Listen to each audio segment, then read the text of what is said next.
Today we've got Group C, and we're here a little bit early just for our pre-show. I'm joined by a co-caster, Cass. How you doing, Cass? Doing really fine. Excited to be here with you, Wonderboat. What do you think about the group? Seems like it's gonna be a pretty strong group once again. Definitely some really scary names. Of course, Flower Fairy is probably the scariest name here. Tungdill is a little bit like scary as well, but he hasn't been playing lately, so it's kind of cool to see how quickly he can adapt to the meta. Although his ladder results seem to indicate he definitely can learn the meta very fast. Yeah, he's a very adaptive player for sure. And then there's also Rooster, uh, very well known in the scene. I think a lot of people will be cheering for him as well, myself included. A little bit of caster bias, perhaps, but I think Yeah, it's a tough group that could go any way. yeah, Not really sure to what make of this. it's very impossible not to have a little bit of bias, of course. A lot of us are friends in the scene, of course. It's a pretty tight knit community. Sako in the chat says, I hope we see some aggro games today with a cheeky little smiley face. Well, Rooster might be our hope for that, but this is indeed, as you told me yesterday, Cass, a very standard esque players today. Yeah, I remember what you said in the broadcast of Group B, that might have been the group of death, and I really do agree with that sentiment.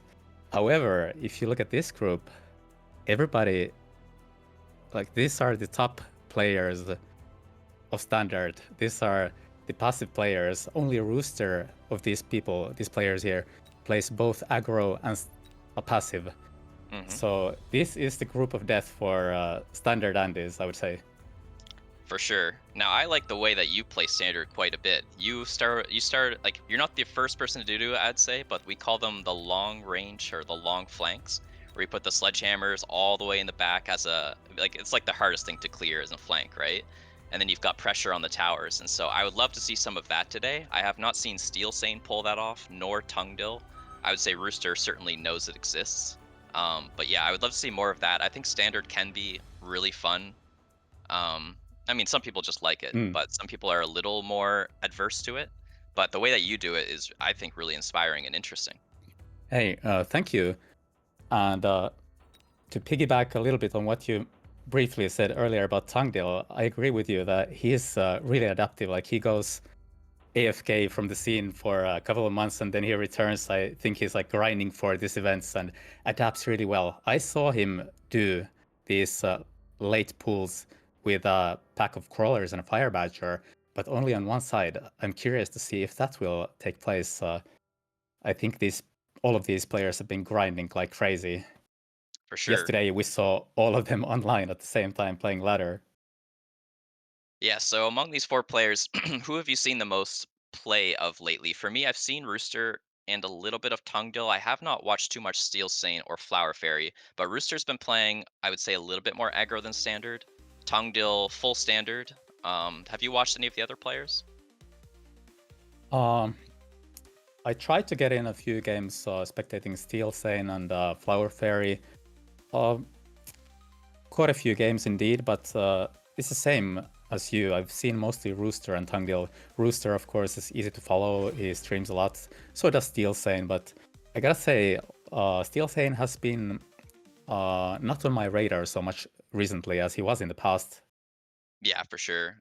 Like this production value, by the way, I got to give props to Yes Win Big and Stony and anybody else who's behind the scenes. Those like cubes were amazing. The new logo looks great. And we got some player cards on the screen, very cool. So we've got Rooster up against Steel Sane as our first game. You can see their MMRs on the screen. I believe this is average MMR over like a certain period of time.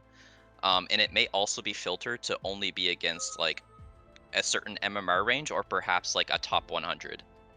And oh my gosh, more visuals. This is amazing. This is like old school retro style. Very, very cool. The win rate, don't Super. let the win rates fool you, by the way. These guys are absolute killers. Like, yes, they're less than 50% win rate, but I mean, we don't know the sample size. That's only against really strong players. And these guys are very seasoned when it comes to tournaments. So, they might have really strong performances here. Yeah, absolutely. And I believe this is just a recent snapshot of ladder. I want to say, I've said it before, but I think you should kind of take ladder with a grain of salt. It's the training grounds for MAG1, basically. Like MAG1 is the heart of the competitive scene of this game currently, and this is what matters. I can't wait to see what's gonna happen.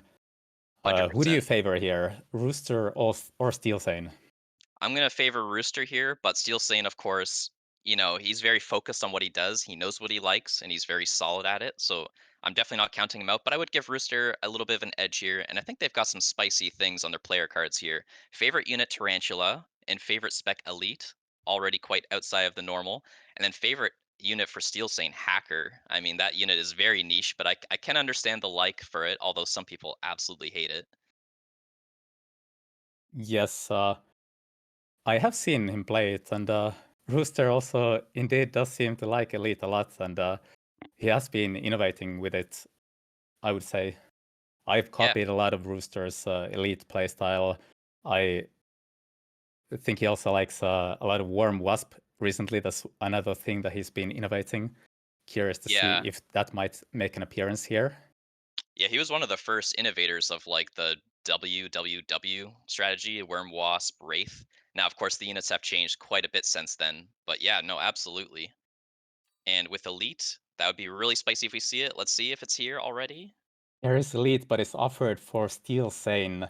Ah, Uh, I'm really looking, personally, I would look at Quick Supply here as Rooster could be used both in aggro and passive play.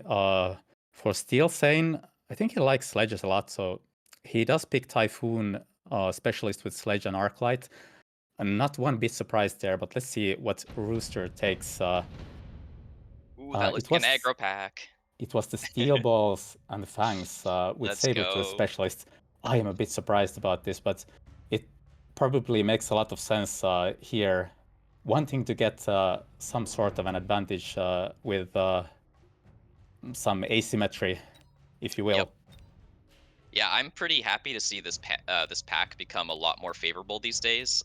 There was a time where like we thought only crawlers are good with balls, um, but nowadays with Wraith not being as popular and we just want Arclights, I think it's back to making sense because Fangs are really good on aggro late game. Like they scale really really well. They don't run into the Arclights and just die for free, and you can get Fang Shield later on to not get missile spammed out. So 5,000 HP and a pretty good specialist, pretty even battle here.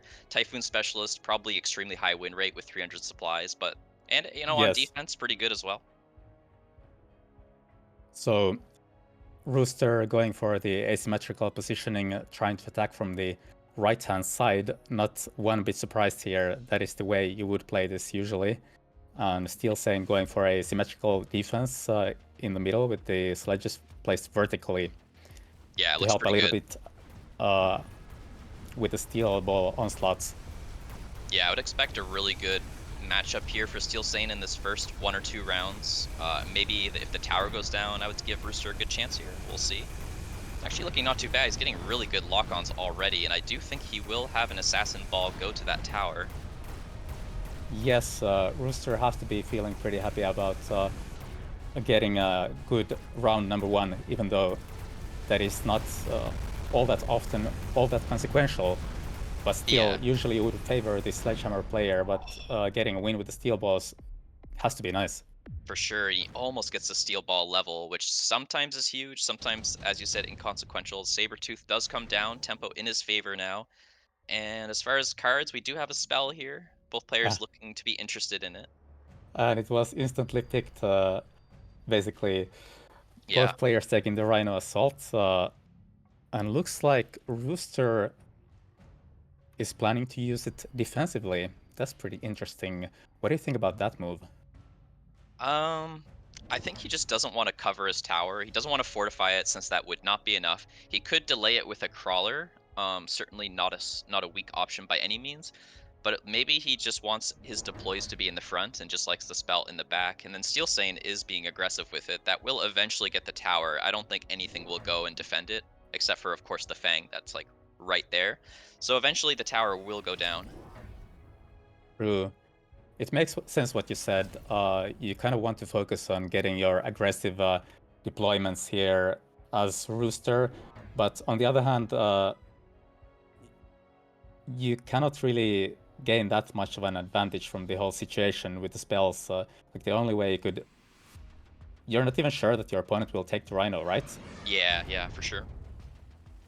Though the other cards were not super significant, but I mean, 50 supplies, of course, skipping is always a good option. The attack on the left here is being parried by the marksman, but it might get shot down. Oh, the Sabertooth does turn, but it looks like they will take it down and have tower pressure. The Rhino as well having tower pressure here, so it's going to be pretty close. Yes, and it indeed is looking to get the tower, but Rooster gets the debuff first. That is big. And Steel Balls have a lot of time to beam down the marksman and get to the other tower, and it was a nice second round win for Rooster again. Yeah, really riding the tempo there. Now the Typhoon will come down. I'm sure that'll help a lot. 300 supplies compared to the 200 that Rooster had on this round. So we'll see if he can even things up. We do have the Steel Ball level. That can be very nice. Scorpion comes down, could handle it, but there's also some big air threats here. Yeah, I kind of like a lot of these unit drops here. Steel Saint does pick the Scorpion without much thinking, but Rooster, I don't think the choice is that obvious for him, but I like the Yeah. level on the Raiden. Sorry, on the Phantom Ray. It's a very solid pick here. Yeah, so tanky. There's a lot you can do with it. The Raiden was pretty juicy. Like, it's good against Typhoons, good against Sledges. But yeah, I kind of respect all the choices there.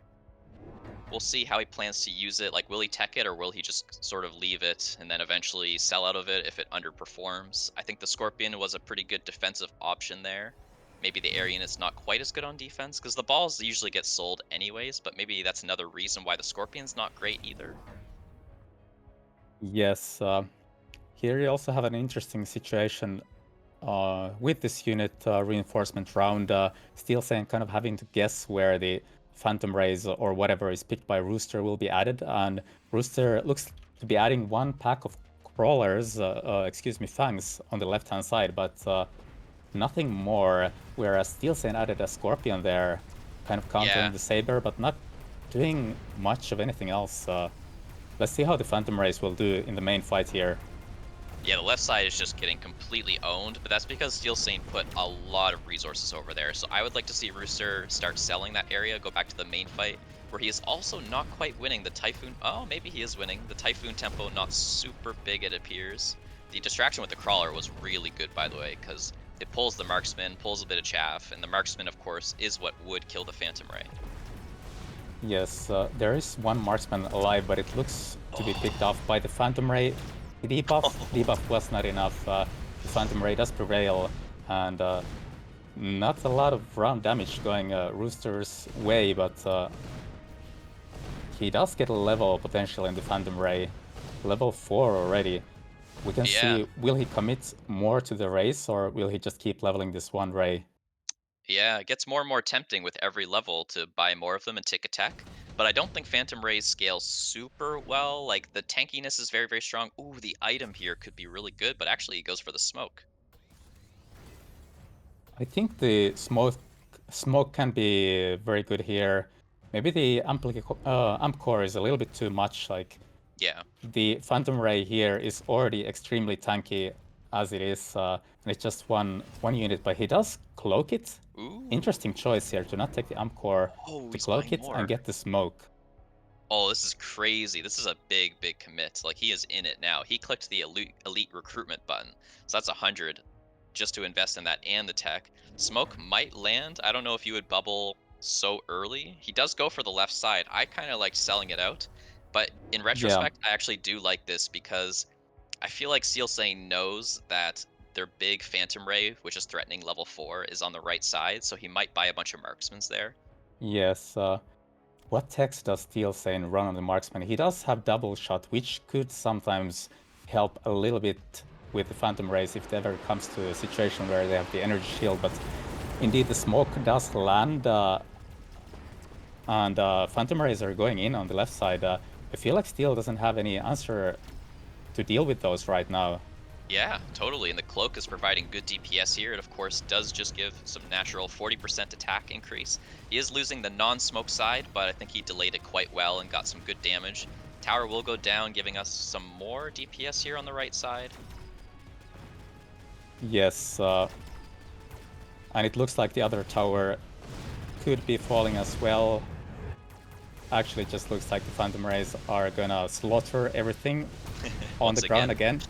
Yes, once again, but that's a good 400 or so damage. Not the end of the world, but Yeah. the HP on Steel Sane is slowly dwindling. Yeah, I'm curious what the answer will be for Steel Saint. Now he knows that the Phantom Rays are committed.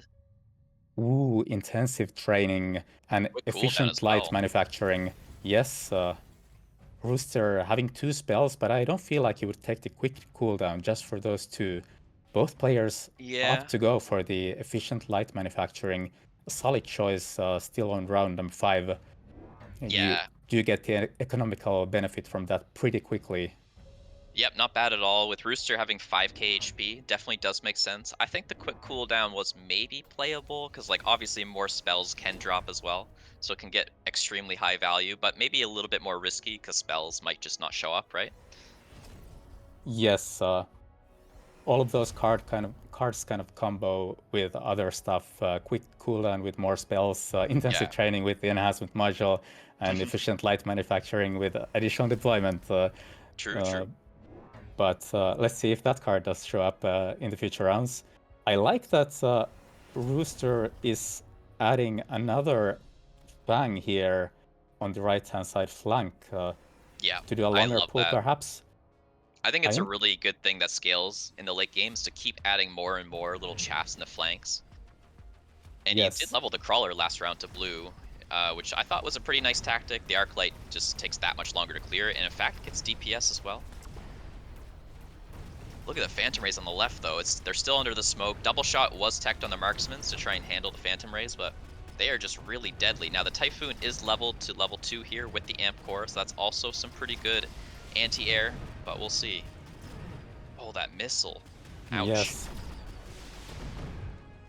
The timing with this Phantom Rays arriving seems to be quite similar still, but now there is more to deal with it.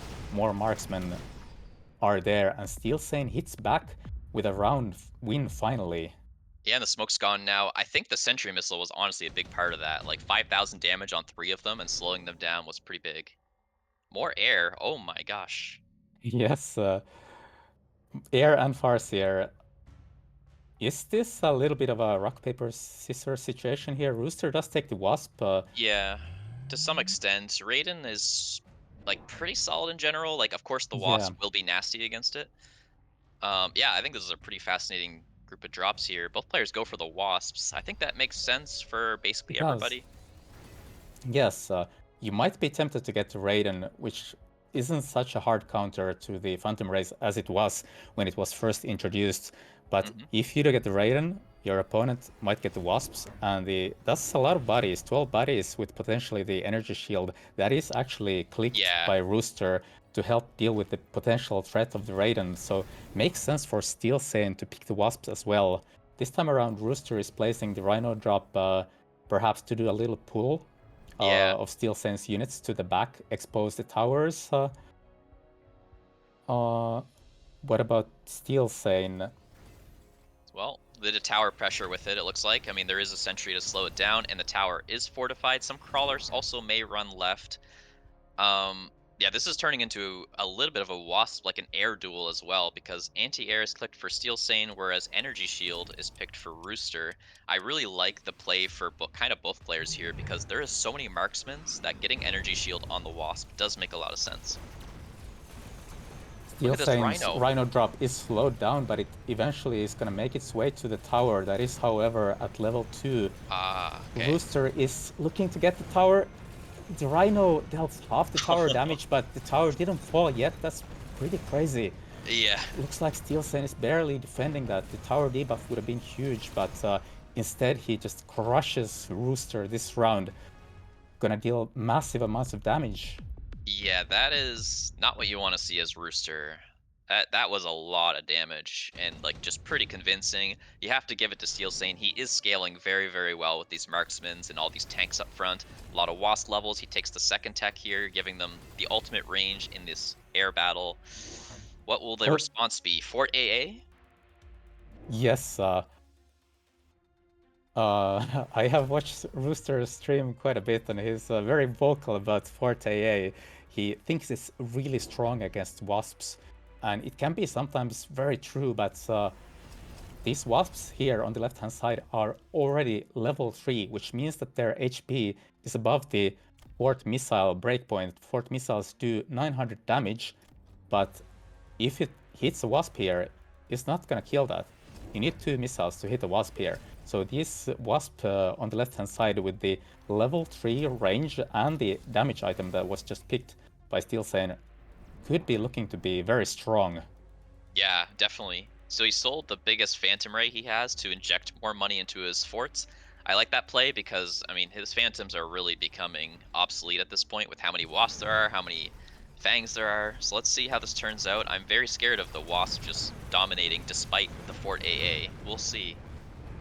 Yeah, you can see some of the wasp surviving here with a tiny sliver of HP, which is enough.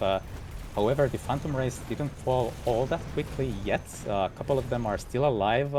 Yeah. The army on the right-hand side for Steel Sane is Ooh. still looking very strong, but the debuff comes in and the forts are shooting down the wasps. Will it be enough? Doesn't look like it will. Looks like he might not get the round, but it's looking a little bit better. This Typhoon is also kind of a menace with that amp core really scaling really efficiently there. But more forts will come down. The anti-air battle will continue. I think Rooster does scale better, but a lot of it will come down to what cards pop up. Yes, perhaps if he survives a few rounds and gets the forts going, maybe he could look to come back to the game, but he's kind of on the ropes. Yeah, He 100%. goes for the skip, perhaps anticipating a bunch of shields, which makes sense since he already does have the smoke. Would be kind of crazy to see Steel Sane not Yeah, shield this. Steel Sane does pick the incendiary, which makes a lot of sense to help clear some of the chaff, except a lot of the units are air units indeed, and there is the potential of more forces being added, which were indeed added. What does Steel Sane do here? definitely bubbles. Other than that, I'm not sure. Like, you could buy a giant air tank, but I think there's just too many phantom rays. So maybe like AMDs, yeah, that makes sense. And just Yeah. more meat in the front. Like he's got the DPS he needs, right? And there's not even that much chaff, especially with the oil turn coming out. So I think you just want single target to take down the forts and lots of meat and shields in front. Oh my, could Rooster be blocking the oil and the fire, the white fire with the barriers? He has click temp speed as well. The forts, if they don't get stuck on these fangs and they walk a bit forward, they Yeah, could shield this for the most part. a mobile beacon would help with that too, and like missiling in Ooh, front of it just to make sure that nothing's in front. But how much will they walk? Looks Rooster like ran out of time, enough. did a mobile beacon, but Yep, but it's yeah, the blocked. fire is blocked. And So some Rooster fangs has a bunch of survive. forts. Crawlers getting through. There was a flank attempt. Some wasps get through, but that won't matter. Do Yeah, we get tower? He needs tower, I think. the Oh, is three he gonna wasps hitting at the level clumped? 2 tower not gonna do anything. All the wasps are slowly falling, but there's also the ground army for the force to deal with, and looks like it's not enough. And Steel Sane wins the game versus Rooster. What a nice start to Steel Sane. Yeah, he looked pretty good there for sure. I think the wasp was pretty pivotal. His wasp commit. I think energy shield didn't really work out for Rooster there. I understand why, but I mean there was double shot as well, so you don't even really get value with it against the marksmans in particular. Yeah, true. It is very marginal. I think it was a bit of a guessing game. He Yeah. clicked it without seeing Steel Sane go for the aerial on the wasps as well. And like you said, it does nothing against the double shot marksman. Yeah, so pretty So well played by Steel Stain there. Looking good on defense. Now that may be the only defense he'll have to play today, because most of the other players are standard players, so there will be some long range battles coming up, I'm quite sure. yeah, I can respect Rooster's choice of going aggro here because this could be the way he can find an advantage in the group. But I can't help but wonder if he was already perhaps slightly advantaged versus Steel Sane. will he bring out the aggro in the next games, I wonder? Yeah, for sure.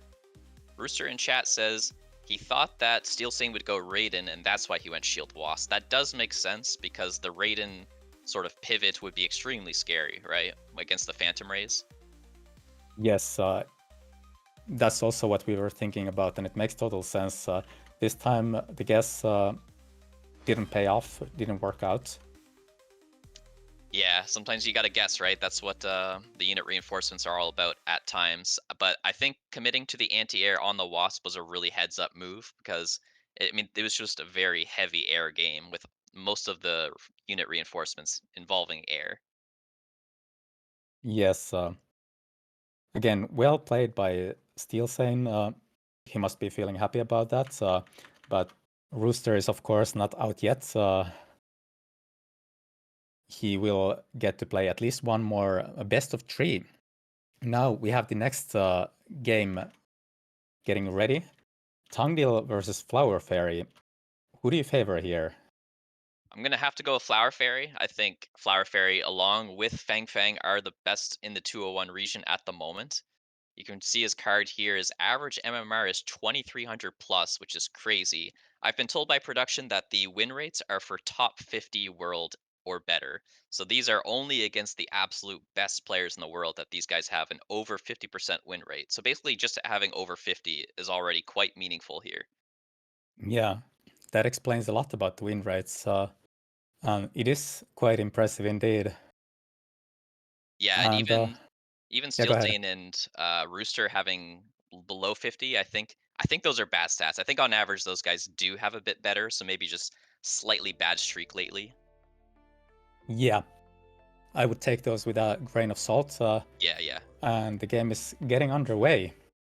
Yeah, so exciting. I think we'll see a big standard show off here. I don't know if both these players are worm players. Like I don't know if they're still in the marksman stormcaller thought process or if they have a more innovative standard style. We'll have to see. We'll have to see indeed, but a player as strong as Flower Fairy, you do remember, I'm sure, the finals versus Sako on MAG1 Season 1, Yep. where Sako destroyed Flower Fairy using the worms. I would Yeah, be for sure. shocked if Flower Fairy hasn't caught up with this new meta and hasn't done his homework to learn to deal with this. And I do have to say that having spectated some games of Tangdil, he's also adapting very quickly and learning the meta. I think he's been both trying to counter the worms with I believe stuff like Ignite among other things, and he's been doing the worms himself. Is it going to be worm versus worm? Both of these Yeah. players have only ever played passive when I watched. I don't think they ever play aggro, so I think it might be worm versus worm fight. It's very possible. The 201s definitely do use Worm, like B-Man, for example, has been using Worm for quite a while. There's a lot of cool counters out there, and Worm fitting into the meta is really interesting and does make a lot of sense. Like you can't get EMP'd with your worms very easily, and of course EMP is running rampant right now with Arclights having pretty easy access. It's only 200 for that tech, and of course EMP is a tech that you want on long range units. So arc lights, especially with elite marksmen, or Farseers, of course, Farseers with the range enhancement tech have extremely long range. Yes, it does say on the player card that Flower Fairy's favorite unit was Vulcan, but I think we might be seeing Arclights instead. Um, Yeah, okay, the starting specialists are offered. We have some pretty solid standard Andy packs here. Amplify specialist for Tangdil looks kind of good here. Even the training specialist looks very nice. And Giant specialist is picked by Flower Fairy. yep, Uh, a great choice, I would say. yeah, Helps you really unlock great both the choice. Vulcan and the Worm. Okay, pause champ. Are we gonna see Steel Ball aggro? No, no, no. I don't think so. Never. I don't think so. Yeah, I mean, like an aggro player definitely would, but yeah, as we've discussed, Tungdil does like his standard, and balls have been having a little bit of resurgence for standard packs. Maybe it's just you know how aggro players use storms on aggro? Maybe balls being used in standard is like the exact same concept, you know? Yeah, that kind of does make sense. And I haven't felt too bad playing steel balls in standard myself. Yeah, they're good It's tanks. just, yeah, not a great unit, but like you said, good tanks doesn't really hurt to have because you want to rush to get your arc comp online anyway, get the arcs and get the chaffs online. Yeah, Uh, if the balls do bad, you just sell them, right? It's kind of the same thing in aggro, so. yep, they could level, you could put an item on them. Round number 1, I mean, it looks like the steel balls might take a round win here, actually, with the arc Yeah. lights clearing all the crawlers so effectively for Tungdil here. Yep, ball stayed alive for a long time. Now they get to connect on the sledgehammers. The experience doesn't matter too much except for on the arc lights and to the marksman to some extent. Looks like no levels were picked up, but you know, it's nice to get the first round win. You get your saber now, you start scaling. Yeah, absolutely. Let's see what the cards are. You're Vulcan Hmm. for a giant specialist. ER Vulcan, but that would have been a really strong pick that I would instantly take in the previous meta, but is it good in this meta? Flower Fairy does favor Mm. it and does take it here, but Tungdil goes for the redeployment. Oh, that is fascinating because that spell is not as good in standard versus Yeah, standard as it is in the other matchups, but it's still, you know, it's still a very high value spell. I'm curious to see what he'll do with it. And ER Vulcan, you were just mentioning how it's not as good in the current meta, and that does make sense because worms counter Vulcans. So yeah, we'll see, we'll see. I mean, that's very interesting for sure. I love the card though. ER Vulcan is really, really strong on Giant Spec. it is, but I think it's just kind of bad versus the worms because the range doesn't help against the worms so much, and also you do lose the HP on the Vulcan, right? Yeah. So Tungdil is redeploying the pack of steel balls and deploying an arc light on the deep flank. Yeah, this is crazy. You can tell by how vulnerable it is to a sentry missile that maybe he doesn't plan on staying there. Because one sentry Yeah, would like legitimately kill it instantly unless he takes defense enhancements on the tower. But it'll be pretty effective here. I mean, that is just an unkillable flank at the moment. yes. But like you said, if you do get the defense enhancement, both the arc light and the steel balls will get over 5k health, which does barely survive a missile. In any case, I think that might be clicked next round, but probably it is possible that Tungdil will sell the steel ball and redeploy the arc light back home. I think that's a very strong Yeah, move, actually. yeah, I agree. I mean, as Flower Fairy here, you have to commit resources to defend that, whether it be a sentry or, you know, some more chaff clear in that area and pretty good damage there onto Flower Fairy. Yeah. Round number 3 is the unit drop Ooh. round, and Stormcallers look really nice here. Also, the Fire Batchers could have been interesting with the redeploy and the flanks, but both players do pick the Stormcallers without much hesitation. Yeah, I do like the storms here. The Phoenixes are also good, but they are a little weak to like Fort AA, for example, or like Wasp or something. The Wasp actually was bought manually by Flower Fairy to defend the flank. Now we knew that things were going to move around, but I still think that's nice. It's a good air threat. Like currently, he's automatically winning the round unless Tungdil buys like a Fang or something. Which nope, True. no Fang's coming out, so Flower Fairy does win the round. Yes, unless somebody starts suddenly shooting up. And the HB enhancement wasn't clicked from the tower either, but I really like the response defending this stuff with the wasps. They're useful and they deal with arc lights and steel balls. Very good call from Yeah, Flower Fairy here. yeah, big fan of that. I mean, you know, Tungdil does have redeploy, right? So you want to have something very stable against that, and having Wasp on both flanks is just like really strong stability. Yeah, so it will be 400 damage dealt by Flower Fairy, At minimum, if yeah. not more. We'll see. Yeah, I mean, so far it's looking, I would say, pretty good here for Flower Fairy. He's got a bunch of chaff left. It's all the storms on the right-hand side. Saber's not looking super valuable. So it looks like it's going to be about 700 damage here. Not bad. He's hitting back. It's a solid win on round number 3. Yep, more damage than normal for standard, I'd say. The Wasp both level. Another giant card available here, summoning some tanks. Maybe the Vulcan comes down here. Right, tank production line picked by Flower Fairy and the Vulcan call down by Tungdil. Interesting. Oh, whoa! I'm really surprised by the Vulcan spell here. This all Like, looks a little strange to me. yeah, I like Flower Fairy's play though. It's very like clean, very scaling. Tungdill is being a lot more spicy here. Yeah. Um, I wonder if he's feeling the nerves. Maybe he doesn't trust what he normally does or just wants to mix things up because it's a tournament. But I can't help but wonder if that's the right call here. The Vulcan is gonna Goomba stomp the Wasps actually. That's pretty funny, but what's gonna yeah. happen after that? Is it gonna get the tower debuff anytime soon?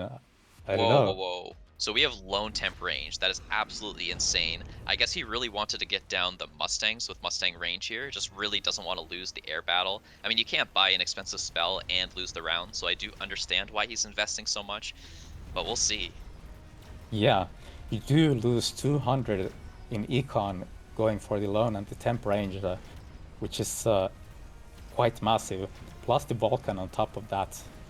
But Yeah, he looks to be taking the round win. Vulcan didn't do a whole lot. It didn't get the tower debuff, but yeah, uh, Tangil is looking kind of strong, but at what cost?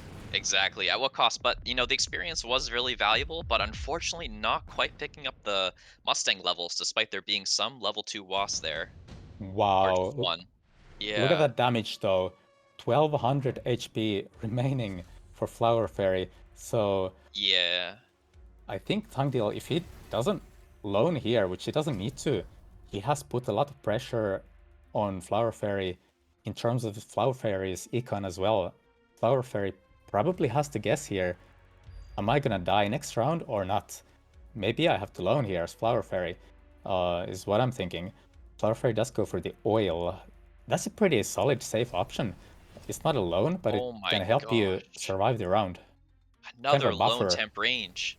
That is crazy. He really wants to close this out. The Vulcans are scaling, so I do understand it. He's now got two summoning items, the production line equipments. So I think Flower Fairy's got this game kind of in the bag long term. So I do understand the loans here. Yeah, and talking about long term, Tangdil is adding Sabers of all things, which is a early game unit most of the time. So he's really looking to close out this game. Temp Yeah, range, lone speed. one thing I will say about the Sabres here is that they're going to have a really easy time killing the Vulcans because they are ER Vulcans. They have really low HP. It's only like 3 shots to take down these Vulcans, or I guess a little bit more than 3. True.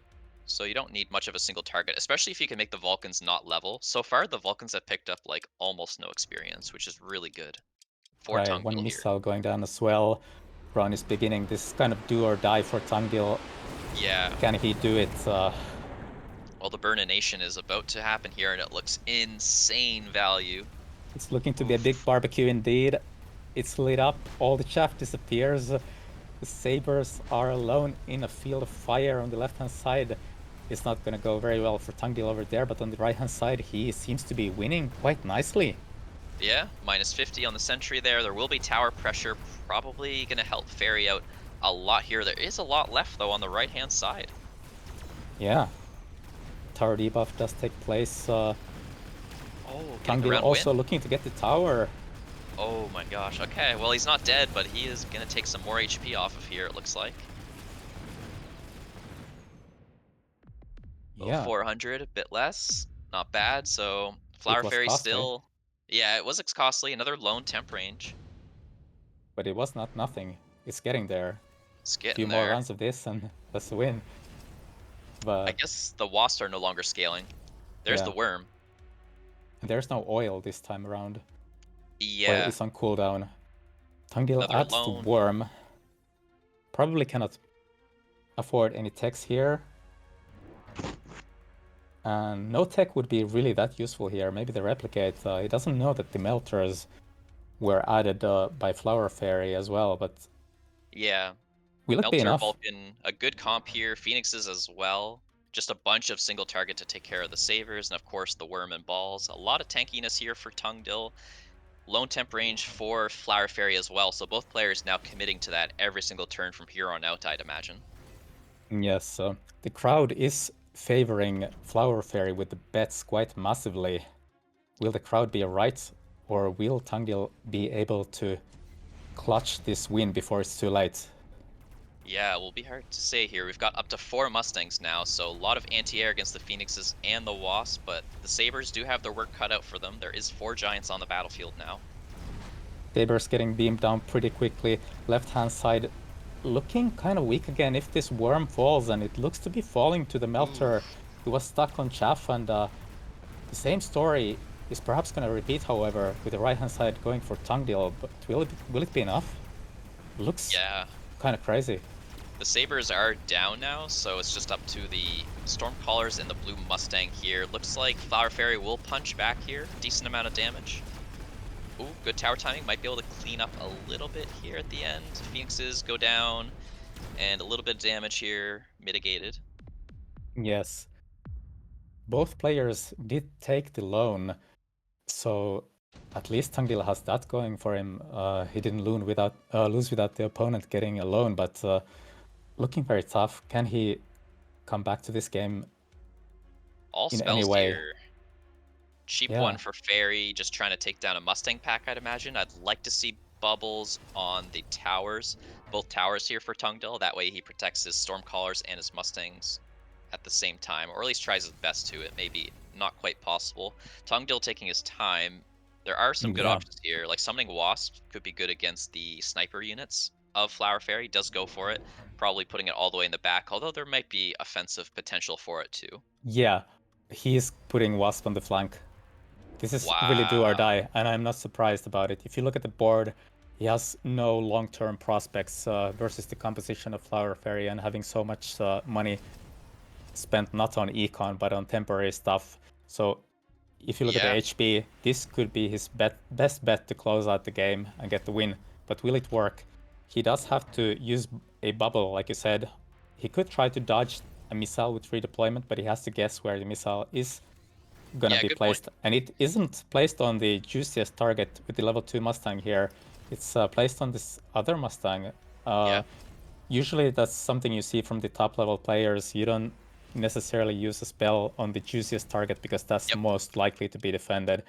Yep. Let's see how this Wasp attack works. I don't know, the crawlers Yeah. are here to screen a missile, but they also pull whatever ground units Yeah, yeah. are here to fight for Very Flower Fairy. interesting.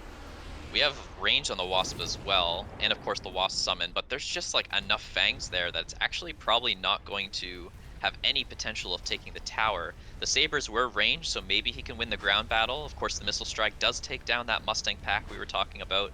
A lot of summons coming down from the equipments on the Vulcans, so we'll see if he can punch through. Yeah, the tanks and sledges being summoned in, and looks like the Wasp are barely winning the flank, but is it in time? Is it enough? Might be too late. Yeah, the Sabres are what it's all about here because they are the DPS against these Giants. There is one Saber left and it might go down here. It does. So another round for Flower Fairy. Wow, I think Flower Fairy is looking to run away with this game. Could be. Is the Vulcan summon drop card coming back now? That could be nice. True. It But I is. bet at this Okay. point, Flower Fairy has a good read on the way Tungdeal was trying to deal with the game, Yeah, which is was there to jump close it out drive? quickly. There is jump drive on the Wasps because you can't sell all of them in time, but man, that is expensive. Flower Fairy Wraiths takes the picked up. Wraith. It's a good That's defensive nice. unit against any of these flanks with the Wasp. Tungdeal gets the Scorpions. Doesn't have the greatest of synergies with the Sabers, I feel. It's a bit of a Yeah. weird thing, but if Bearlike gives it to you, I guess you take it. Yeah, this is kind of a crazy ending. I think Flower Fairy could have gone for a cheese play if he was so inclined. He could have done armor and field maintenance and just been invincible in the air, dealing 900 player damage to finish off Tungdil, but does not go for it. Goes for the range, wants to just take care of the Wasp. I guess that is a requirement. Yes, I would have respected that play. I wouldn't even have called it a cheese. I think it's a reasonably solid play, but all the same, the wraiths with range have a good chance of closing out the game in Yeah, favor of Flower Fairy here. And definitely, they should do great against the Wasps on the flank. The Vulcan, however, doesn't shoot up, but tanks a little bit to help deal with a yeah. Wraith. Will it be enough? There is a blue Phoenix there, dealing 6,000 damage each, so a little bit painful there. I don't expect him to win the flank, but we'll see. And the Scorpions, I'm not super sure about them. I don't think they're going to be that good. It feels like a Hail Mary here that's just not going to quite work out. But let's see. There's also a lot of bubbles, by the way, so really great tempo here for Flower Fairy. Absolutely. And I do have to say that the Hail Mary is what you need as Tungdil here, but is this the right one? The Wasp Yeah, are falling in the flank, and that looks to me like it's gonna be defended by Flower Fairy. Can this corpse do anything? Let's see. Melters aren't that great into a lot of these small and medium units, however. I don't yeah. know, let's see. Giants are sort of falling. Maybe another round could happen. Game might not end here if we can clear enough stuff. The Wraiths, though, are they even killable at this point? They represent 600 damage, and there's two Phoenixes as well. I don't see any Mm, anti-air, so I think that's gonna be it. wow, this game. Very nice win by Flower Fairy. Those two seem Wasn't pretty flustered evenly by these matched. flanks. Yes, Yeah. I think it was kind of close, but Tangdil tried something spicy. But Flower Fairy held. Well done. Yep, he really needed, those fangs that he had in the back. If it was just one fang instead of two fangs in the back, I think that Wasp flank turn could have been pretty deadly. Just barely managed to hold on there. Yeah. So we have our first two winners of the first matches. Nobody is eliminated yet. Nobody has gone through to the playoffs yet. The next match should be the winner versus winner. Yep, Steel Saint against Flower Fairy, so that should be a long range battle. Both players are pretty famous for like almost never doing aggro. Like Steel Yeah. Saint did have a couple days. I think it was just a couple days where he was trying aggro and he was like, I lost like 200, 300 points. And so he's back to his normal play. I've seen Flower Fairy be a little frustrated with how strong Saber packs are right now and has taken a few Saber packs and put them on the line, but I think that's pretty rare and not what I expect to see today. Yeah, not at all. I think it will be a good game to watch for anybody looking to learn on how to play standard passive long range fights. It will be a good game for sure. Yeah, that's true. This is probably a good way to learn. Um, Maybe not super intuitive, some of these high level plays, like for example, the flanks, and maybe new players don't quite understand the worm super well. But certainly the positioning, the chaffs, that sort of thing, you can definitely take away a lot from that. Yeah, I remember when I started off as an aggro player myself, and I remember I was always looking at Steel Saint's sledge and marksman positioning and wondering why does he do this? What is this all about? Trying to copy everything. So both players definitely do things very solidly. Yeah. As an aggro player myself, I will say with bias that standard is something that you can copy a little bit more than aggro. We say sort of like standard is flowcharty and, Yeah, sort of you follow a recipe. And I say that, but standard these days is looking a little bit more interesting. I love all of these like long, deep flanks, tower pressure. The yeah, unit drops these days are pretty spicy as well. I like the season 2 unit drops. I think they did a good job with that. yeah. It was a great change. It seems way more balanced now. I think there's still some work to be done, but it seems very great indeed. And I kind of agree with your sentiment there. I used to even call this standard passive plays playing SimCity. I think Surrey used the same term. My opinion has recently changed a little. It is a bit more nuanced than that, but it is kind of more easy to copy, and I do recommend that style if you're just learning the game of Mechabellum.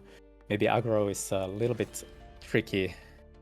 Yeah, for sure. It's everything on the line makes you way more vulnerable. Things are a little bit more snowbally, and you take player damage very, very quickly as well. So, not the most beginner friendly strategy. Yes, and here we have the winners bracket match, Steel Saint versus Flower Fairy, and I can tell you from experience, when you're at this stage, you're really hoping, really, really seriously hoping you win this game, because if you win the game right here, that means you advance from the group, and you don't potentially have to play 5 more games in 2 best of 3s after this. So this is a pretty exciting spot, I can tell you. Yeah, I usually phrase it as like there's a lot to gain and not a lot to lose because of course you're not eliminated, right? Yeah. But yeah, the opportunity cost is big. Like you're so much happier to win here than to have to lose, go to the best of threes, have to grind all those out, have a long day. Yeah. And this is best of one again.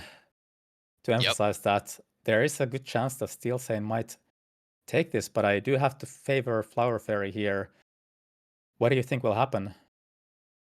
I'm expecting really, really standard plays from Steel Sane. I feel like that's just the way he is. Flower Fairy has been a little bit more, let's say, creative. Like always think back to the season 1 of MAG1 League game against Sako, where he had like a level 3 Wasp with Amp Core. I think it was his only Wasp as well.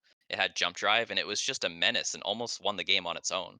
So we'll see. I mean, we saw already Flower Fairy does like his Wasp in standard, and they are a really nice diversification that he likes to take advantage of. Yeah, I really like that playstyle in Standard as well. You Flower got the Fairy takes packs. the Rhino Specialist with Arclight Sledge. He really likes this pack, I think. Really Yeah. likes Arc Sledge, and I can't blame him for that. It's great. Steel Sane, however, likes sledges as well, I think. I think he will take the Aerial Specialist probably with the Sledge Fang, but let's see. Yeah, could be Fire Badger as well. Arclights, of course, can't be bad. Sabers are good tanks. But no, you're right. And he does love Yeah, his sledges. I definitely agree with that. yeah, he's been always a bit more sledge heavy rather than Arclight heavy, I feel, even though both units are really great in Standard. Yeah, maybe not liking Sabers in a long range battle could be another thing as well. Looks Mm. like no chaff is the plan here for Flower Fairy. No chaff. I've seen Flower Fairy do this quite often. Just Ooh, adding Phoenix. the adding the marksman. What do you think about that? It's a bit of a rock paper scissors scenario sometimes, right? Yeah, certainly. Um, in this particular case, honestly, I don't get it. Normally, I am in favor of their plays regarding that, but this time I feel like I guess his thought process is that he has so much chaff clear that adding single target makes sense. He's going to be very happy to have the anti-air, so maybe he is giving respect to this Phoenix line from Steel Same, but I will say this Phoenix line where you lose a deploy has really gone out of favor. It's not so good anymore. Yeah, I don't like it either. I mean, let's see. Does the Phoenix kill the marksman, or does the marksman win? It's kind of close. Will the marksman connect? No, the Phoenix does take down the marksman. Yeah, now the Phoenix will So probably go kill the marksman. usually that's how it goes. Oh my Yeah, god. it was so close with the debuff, but Yeah, usually the Phoenix does win in this scenario, which I haven't seen in ages. Like I said, it's gone out of the yeah. meta. 100%. But he gets a payoff there. He otherwise would have taken damage, I'm sure. Although I'm not sure that the HP total really matters a lot. However, we do get a Phoenix level. That certainly does matter. And a Crawler deployment from the unit reinforcements. Yeah. Wow. Do you It's a take lot it though? of it's a lot of experience to feed, so I'm not 100% sure. We have mentioned Wasp being, I like yeah, Wasp. Like Wasp is good. the crawlers cost 100 as well. You can never take it. It's actually, I didn't see the cost. I kind of forgot about it. You Yeah, shouldn't take that, I feel. You're just gonna feed off experience, like I said, which is especially terrible if your opponent builds arc lights. But both players yeah. did start off with the sledges. I'm curious to see, are they gonna add arcs to the composition? What are they gonna do? Will it be Vulcans? Very interesting. Steel Sane is Yeah. taking his sweet time to pick the unit reinforcement, by the way. Yeah, no kidding. I think Steel Sane could either go arc lights or more sledges here. Just sort of finish it. Wow. Yeah, he He goes for the crawlers. crawlers, and I think he's not gonna be so happy when he sees that his opponent took the arc lights. Sure, the arc lights take 2 shots to kill the crawlers, but nowadays with the reduced cooldown to zero 0.9 seconds, they're kind of fine, and they're gonna level. They're gonna get experience from those crawlers instead. I kind of like the crawlers versus sledges very often, but let's see if it will work out. Yeah, Wasp are 100%. nice against the Phoenix here. Arcs counter crawlers. Looks kind of tough for Steel. Yeah, I agree. I think Steel might get this round in particular. I'm not 100% sure, but I feel like he's got the right ingredients. The right side where the Wasp is, he's going to clear them pretty easily. He bought a new sledge. Sledges early have a lot of tempo with them. Still got a bunch left here. Yes, Left side, though, looking a bit rough. A little bit of tower pressure, but may not matter in time. Oh, actually, Steel Stain gets it hmm. first, but the tower timing might be bad here. Can he kill a marksman? He does. Okay. Power timing just barely nice again, but barely is enough in Mechabellum. And Steelstein is taking yet another round win. The crowd is favoring Flower Fairy again, by the way, quite heavily. Yeah, I think Flower Fairy's in a great position here because he's got a Rhino coming up soon, and he is scaling really well. He's against crawlers, getting free experience Both and players take the spells. orbital. It's very logical. It's usually very good in this Yeah, type of game. I like it a tiny bit more here for Flower Fairy. Like, oh, there's a bubble though. Okay, Hmm. early bubble might be Yep. good value. Yeah, I imagine Steelstein is never going to bubble the other side. This is a Yep, yep. reasonably quite a common thing that you just bubble one side and get the orbital. Oftentimes, a lot of players even skip the bubbles, but it's definitely warranted here with these two packs of sledges here Yep. on the same side as the big Phoenix. So Steel Sane really wants a win here because he did invest 100 more into temporary resources here. We'll see. Oh, Yes. the Phoenixes go down. Oh no, that's painful. Oh, there's the Wasp though, and Yeah. oh yeah, they're all gone. Crawler's getting in. The blue Yep. DPS is pretty big here. Arclight not level 2 yet. Not enough experience. Will it get enough experience? Barely no. Steel Saint has to be very happy about the bubble surviving. I think that most of the damage to the bubble was from the orbital. Barely took That's any hits crazy. otherwise.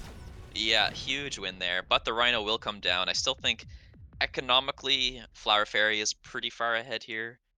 The experience has been pretty timid this game, though. There hasn't been any level snowballing. Light manufacturing for both players here makes sense. Round 4 is the best round, or like the earliest round you can get these sort of ultra econ scaling cards.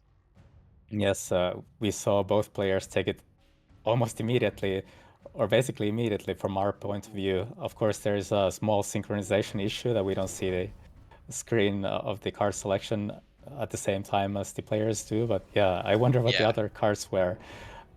So we have 3 Phoenixes now for Steel Sane. That's like just enough where you could justify Fort anti-air. However, with efficient light manufacturing, maybe you don't want to go for the Giants.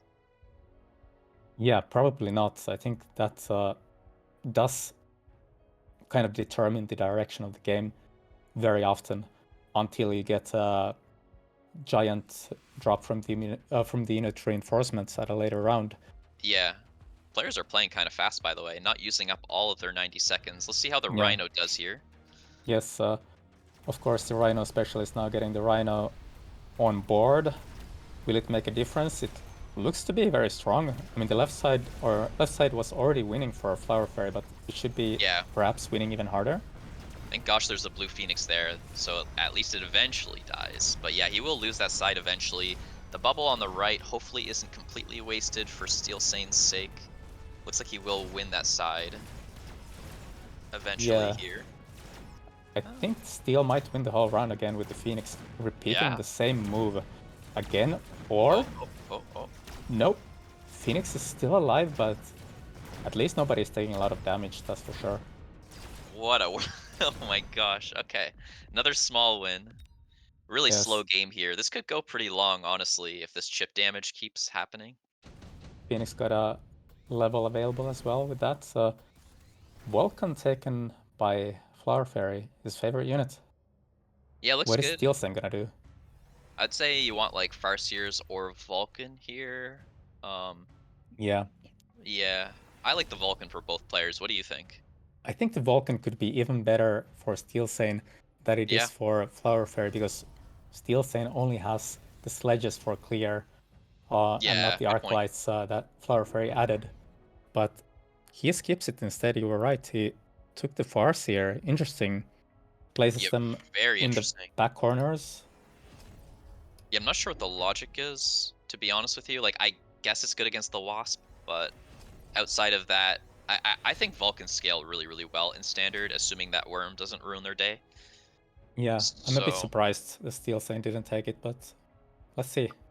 the oil doesn't look super great because there hasn't been many crawlers. I guess there's the blue ones. Maybe it's kind of a good value. Round Yep, 5, they're pretty rich with efficient light, so spending resources on spells does make sense.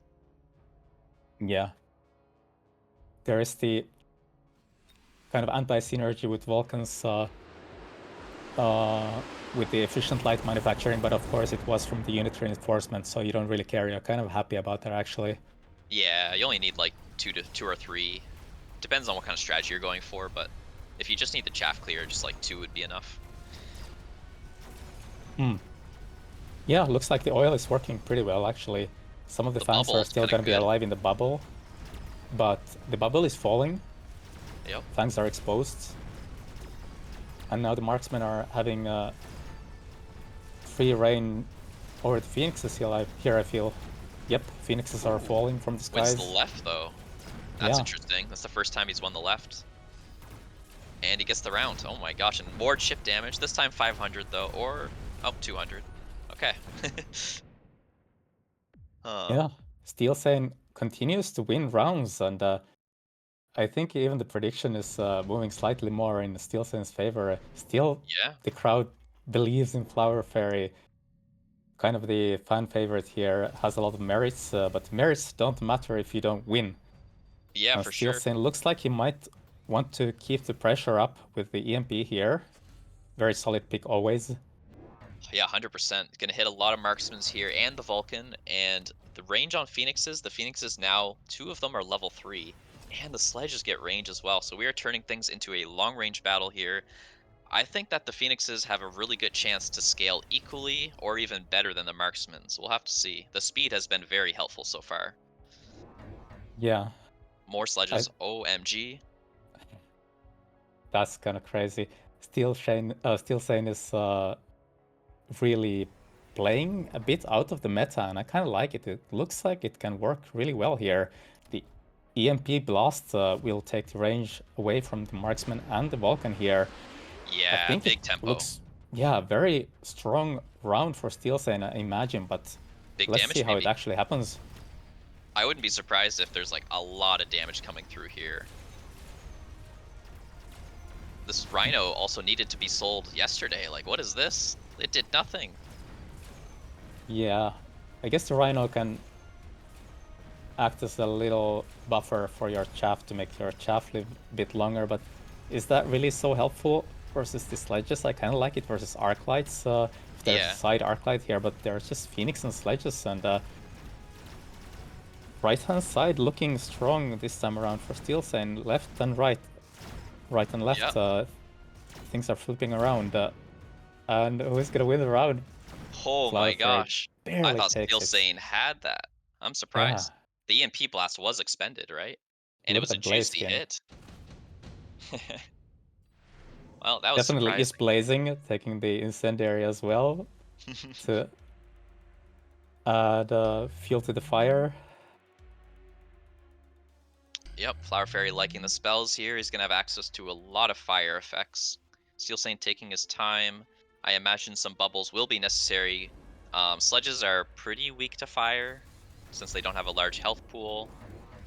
Yeah, I think Kind they're of a kind of in between. They kind of die, but don't die immediately. Especially if they're level 2, but Steel Sane does have to use the bubbles here as well. yeah, fire does like 350 per second overall, and so it takes like, 12 seconds to kill sledges. You The have the stats. fire, I didn't know. yeah, the fire in the middle for Steel Saint doesn't look that strong to me. Yep. It's like it's okay. I don't think I would have paid 150 for it. More Phoenixes being purchased. I kind of like it in the sense that a lot of this chaff that is behind the Tower of Flower Fairy is kind of getting pulled to the fangs in the middle of Steel Sane, but the fangs aren't Oh that yeah, far forward, so the pull isn't perfect. it's a good point. I like that. Yep. It's kind of okay, I think. Yeah, yeah. He could have even gone and placed the fire here in the middle, but it is very risky. This is very solid. He adds oil. Oh, Ooh. wow. Okay, it should Okay. be really strong for Steel Sane. Yeah, I like it The more bubbles now. don't do anything. Nope, nope, not at all. Perfect placement here from Steel Sane. Now there's a third Vulcan added. So Flower Fairy sort of filled out his tanks and chaff clear. Oh, there's a no, sorry, there's a fourth Vulcan on the right as well. Yeah. Okay, he's Barbecued some buying a lot of them. chaff. Now stuck on the farce here. Yep. Goes Well, through it quite easily. think Steel Sane's got this one. Still got some tanks up front with the Phoenixes to finish things off. The bubble Yeah. will get taken down. This is a lot of ranged phoenixes. Whoa. Yeah, that's a lot of damage. I Big gotta lead. tell you, I would never have gone for this composition myself as Steel Sane, but that's an advantage. Steel Sane is an OG, and this used to be a very strong thing in the meta way back when. And Steel Sane is kind of bringing it back. This experience from having been a standard player for such a long time Yeah, might be for paying sure. off here. I honestly think that Energy Shield could be a pretty big power move at some point. He has enough Phoenixes where that is pretty justified, and also he has oh there it is, and he has big levels on the Phoenixes too, right? So the amount of effective HP you get is huge. Yes, for sure. Do we have I double think, shot? No, no double shot to counter it either. yeah, EMP, as you know, doesn't counter the shield really because Yeah, you still need those two shots. Double shot is the tool for that, for sure. but not available on the bar for Flower Fairy here. Yeah, we're gonna need really good late chaff here in order to counter these insanely scaled Phoenix, and looks like Flower Fairy's thinking the same thing. He's gonna spend his round getting Fang Shield Tech and I hope some late Fangs for his sake, because anything early is not going to be quite as valuable, because at the end of the battle you really need your snipers to beat out their snipers, especially with the energy shield now on the Phoenixes. Yes, the Fang shields are so strong in this type of a game, especially good versus sledgehammers, I feel. They're even good Yeah, against Vulcans because you can see these players are putting a lot of chaff in the back as well. I imagine if, yep, as the game goes on longer and longer, more and more Fangs will be added in the back that arrive in the battle quite late. for So sure. maybe that could turn things around in favor of Flower Fairy here. What chaff clear would you like to see for Steel Saint to counter these like late fangs with shields? Do you think he needs like fire or something? I think there's two options. One option is, can you guess? Stormcallers with fire? No, just four sledges. Oh my gosh, more sledges. I mean, yeah, could be, could be. But Sometimes you just yeah, need more. I think the fire can be very good. Yep. Well, look at this. Maybe the bombardment made a big difference, but kind of a crushing round here. All bubbles living. Uh-oh. Yes, that's devastating. I mean, Steel Saint does have a bank of HP quite healthy Yeah. still, but that's a big loss. Yeah, I think Steel Sane might be relying on, like, fire, like his spells to really handle the fangs here. Yeah. Steel Saint is thinking so long. Is he thinking about the elite hacker here? He Why didn't must he skip? be. Like, it could be improved melter he's thinking about. Oh, defense tactics for his sledges. I Kind don't of understand interesting. this. I think it must be a mistake because this is just better stats, better bang for your buck, right? Is he ever gonna click the defense enhancement from the tower? Yeah, that's Am the I crazy question. here? No, no, you're right. It's like a common mistake where it's better to take defense enhancement 2 from the tower than take defense specialist or whatever it's called these days, advanced defense tactics. Yeah, you But never consider that unless you are planning to click this tower enhancement level 2 as well. So yeah, big oil needs to be protected by a shield. I think that these flank fangs are like perfect timing, and Hmm. he might be reading the storm with fire here. Yes, And if so, that is brilliant. yes, you were correct about it. The question you posed yourself, your answer was Storms of Fire. Steel Sane does feel the same way, but indeed is getting preempted by Flower Fairy. Very brilliant read, Yeah, understanding the situation, understanding what his opponent needs to do, and preemptively countering it with these fangs. yeah. Let's see if the armor tech on the sledgehammers gives him a little bit more tankability here. because he does need a front line to stall while he tries to take out these fangs. Yeah. And you did say that the sledges do die to fire. Uh, Not this anymore. armor could help against that as well. It does. Yeah, Not that it's a fire very does. relevant consideration, but Yeah, it's maybe it can something. work. Yep, fire does 70 per second, so mostly mitigated. Or sorry, 70 per 0.2 seconds. You can see some of the fangs still near the fire, near the Vulcan, still alive. Very important here. They're hard to notice, but they make all the difference in this game. Yep. So the tower pressure feels like one of the problems here for Steel Sane. Like, I think if the tower didn't fall there, he would have killed a little bit more. So I'm curious if he will either tower fortify or start building a little more forwards or something. I'm not sure. Maybe he just builds more light chaff here. Does that make Yeah, sense? yeah, it definitely does make sense. The unit drops don't seem incredibly I like useful. scorpions. I They're really good like for them. Flower Fairy for sure. Are they good for Steel Sane? Call me crazy, but scorpions can help a little with, even with the fangs here, if you get range and double shot. They're not chaff clear, but if you Yeah, have a bunch of lackluster, medium chaff clear, and you put all of those together, maybe it could help a little. It can also help with the Vulcans. There are blue sledges. It's not yep, terrible, but yep. things are not looking that hot for Steel Sane, in my opinion. I agree. He has a lot of sledge levels. Maybe that's nice. We see the Mustangs with AMD technology, anti missile interceptor, so that'll take care of the firestorms, which is a pretty sweet move. I would maybe like to see some flanks from Steel Sane just to like slow things down, but Hmm. maybe that just makes more late chaff, so maybe not. I'm not really sure what the answer Yeah, here is. I It think looks like that it's Acid Scorps. I like it, but will it work? I don't like Will it the work? flanks because the theory of, like you said, exactly, you hit the nail on its head.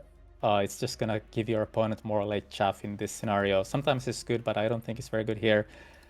I Yeah, like maybe the not. Acid Scorps as a desperation play, kind of. I feel like Steel Sane is behind. Maybe it will Yeah, work. Let's I mean see. it's really good long term. Like it scales super well because the acid DPS is just amazing. But he's Yeah, under the ropes here. He may be able to survive one more turn, but with this many giants on the board, it's not guaranteed. yeah, the Acid is landing, and the Acid is helping deal with the Vulcan in the middle, but there are four other Vulcans here and a bunch of chaff running in. Medium units. Steel Saints' last chaff wave is basically here and here, Look how many and those fangs are there about to are. fall. The fangs are like at the tower. What the heck? Yeah, Was that's crazy. temp speed clicked? Yeah, temp speed was clicked. That's because Flower Fairy wants the tower pressure. That's crazy. Yeah, People I mean, very rarely click this, but it works very well here. look Flower at this Fairy, good call. damage. He's dead. This is an insane amount of damage. Wow. 3,000 damage in one turn there. Huh. Well, Phoenix's Fantastic. certainly did not scale. The sledge attempt was interesting and was looking good for a bit, but got a little bit outscaled simply by Vulcans and marksmans, right? I mean, he took Scorch in the end. I don't think Yeah, that was incredibly needed. I think it was simply the marksmans just I scaled agree. incredibly well. I guess this shows why marksmen are the meta. They are indeed very strong. Pretty hard Yeah, to do anything with Phoenix here. Well played by Flower Fairy, and congratulations. I believe Flower Fairy advanced to the playoffs with yeah, this. Must be feeling a big relief. yep. And I'm sure you're not happy to see such a monster get through since you yourself are in the round of eight. That's true. I didn't think about it. I was focusing on this game here, but now that you mention it, I might have been happier to see Steel Sane advance. But yeah, he still might. Steel Sane is moving on to the however you call it, the losers match. Yep. Still has a chance. So we're done our best of ones. Now we're on to our final two best of threes here for the day. And these best of threes, they're always for survival. If you're losing these best of threes, you are out of the tournament. So our next up, we're going to have the losers brackets. That's going to be Rooster up against Tungdill. And that'll be exciting. We got our aggro player back into the mix, so perhaps no more long range battles. However, Rooster is more than capable of a strong standard game. Yeah, I was watching Rooster stream yesterday, I believe, and he was really trying to figure out Tangdil. I think he had some games against Tangdil as well, and he has said it that he feels more comfortable to get a win in this current meta, this current patch, playing standard, playing passive, and not going aggressive. Yeah, I saw him right in the Twitch chat on the stream. He was like, "Oh, I love jumping through hoops in order to win games." When somebody was talking about aggro, yeah, Nice. certainly, certainly, aggro players can be a little bit salty about some of the downfalls of playing aggro. The ground effects, in particular, smoke, oil, uh, acid. Just not much counterplay. A little bit. The cards are deciding a little bit more than in standard, and maybe that's why standard players do enjoy this play style. But we will see. Aggro, of course, has lots of upsides as well, controlling the pace of the game. Your flanks are much more meaningful. Yeah, So yeah, we'll see. I think the matchup is pretty even. I would rate it being close to 50-50 here. Yeah, no, I'm with you. It's pretty close for sure. I don't think there's a big discrepancy. I would love if we had stats on this metric, but it's actually pretty hard to gather, right? Because you need some sort of definition of, like in programming and code, of what determines an aggro game, what determines a standard game. Yeah, I think there might be some ways to do it. I was talking about that with Yaswin Big at an earlier date, actually, long time ago. Maybe you figure out a certain positioning for the chaff on round one and round two. I think some stats could be gathered, and I'm there with you. I would be really eager to see stats about that. 100%, yeah. Stats in general for this game are really fascinating because this game does have a lot of overlap with games like chess, and knowing like opening win rates and things of that nature are really interesting. Of course, the devs have said they are interested in an api at some point. They just of course don't have quite the resources to create all these little secondary features for us. They're always working on more upfront content like new units, that sort of thing. But hopefully one day we get like a website with like replays automatically being uploaded and stats and everything like that. Yeah, I would love to see a replay parser as well. But talking about openings, I feel like one advantage that Rooster has here, you can see the player card kind of tells the tale as well. His favorite specialist is Elite, and he's a player who is capable of playing both aggro and passive. So he has the better options. He can Yeah, take more specialists, take more starting packs. I think he has that going for him for sure. 100%. Very flexible player. Liking elite is already quite nice because a lot of people are just completely allergic to this SBC. And we have training spec, not quite elite. Actually, we do have elite, but it's with Mustangs. I don't think Rooster really will take that pack. I wouldn't be surprised, but training spec is very solid as well. Ooh. Kind of better, like the better version of Elite, some people have called it, and I kind of would tend to agree. Tangil, I agree however, with you. is it the Storm and Crawler? A lot of very good packs here. Yeah, I Everything is don't. kind of good for Tangdil. Oh, he's going for the econ. 300 supplies, of course, is a lot. You do have to wait a long time for it. So on the Yes. topic of training SBC, I also think it's better than Elite, but Rooster thinks it's worse, and he's very adamant on that fact. So it is interesting to see, some strong players having differing opinions on things. Maybe it's just because he loves Elite that much. I don't know. I used to love Elite that much as well, but now training SBC is my babe. Yeah, I also like it a lot. Maybe we don't have enough data about it yet, but maybe Rooster can prove us wrong over time. But this time around, he seems to have used the intensive training on round number one on the Arclight. Kind of Yeah, risky in my opinion, but good payoff. What do you think? I think it's extremely safe. I think it's like the one unit that I put it on where I'm like, I'm never going to regret this. But of course, everyone has their own opinions. I think Arclights scale really well. I think the early tempo matters. And I do save the training spell sometimes, but if I can use it right away, I am pretty happy about that. Yeah, and can you remind me what is the meta again in passive standard Andy games? Arclight Sandworm. Yeah, and with that being in mind, the intensive training could be very, very strong for Rooster here. 100%. Both units like it, right? Like worms get incredibly tanky, arc lights get longer range, more DPS once you hit that elite marksman tech. Yeah, you can kind of level up your arc lights a little bit in the beginning, not too consequential, but always nice. Has good synergy with the elite marksman, and then later on when the worms are relevant. Oh, and look at that! Talking about worms, is Yeah. somebody gonna take this improved sunworm? But I Well, think it's kind of good sometimes, but not necessary. yeah. You're very good with sandworms. Let's hear your take. What do you think about improved sandworm card? I really like it a lot, and it's a bit about preferences as well. I think Rooster is very good with sandworms as well, but he plays it in a very different way.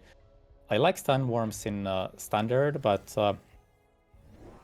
I like it especially when I'm doing the long pulls, but that's a whole another story, like not deploying any units in this area so that Yeah. the units here on the flanks are really close. Like that's the way I like to play Sandworm.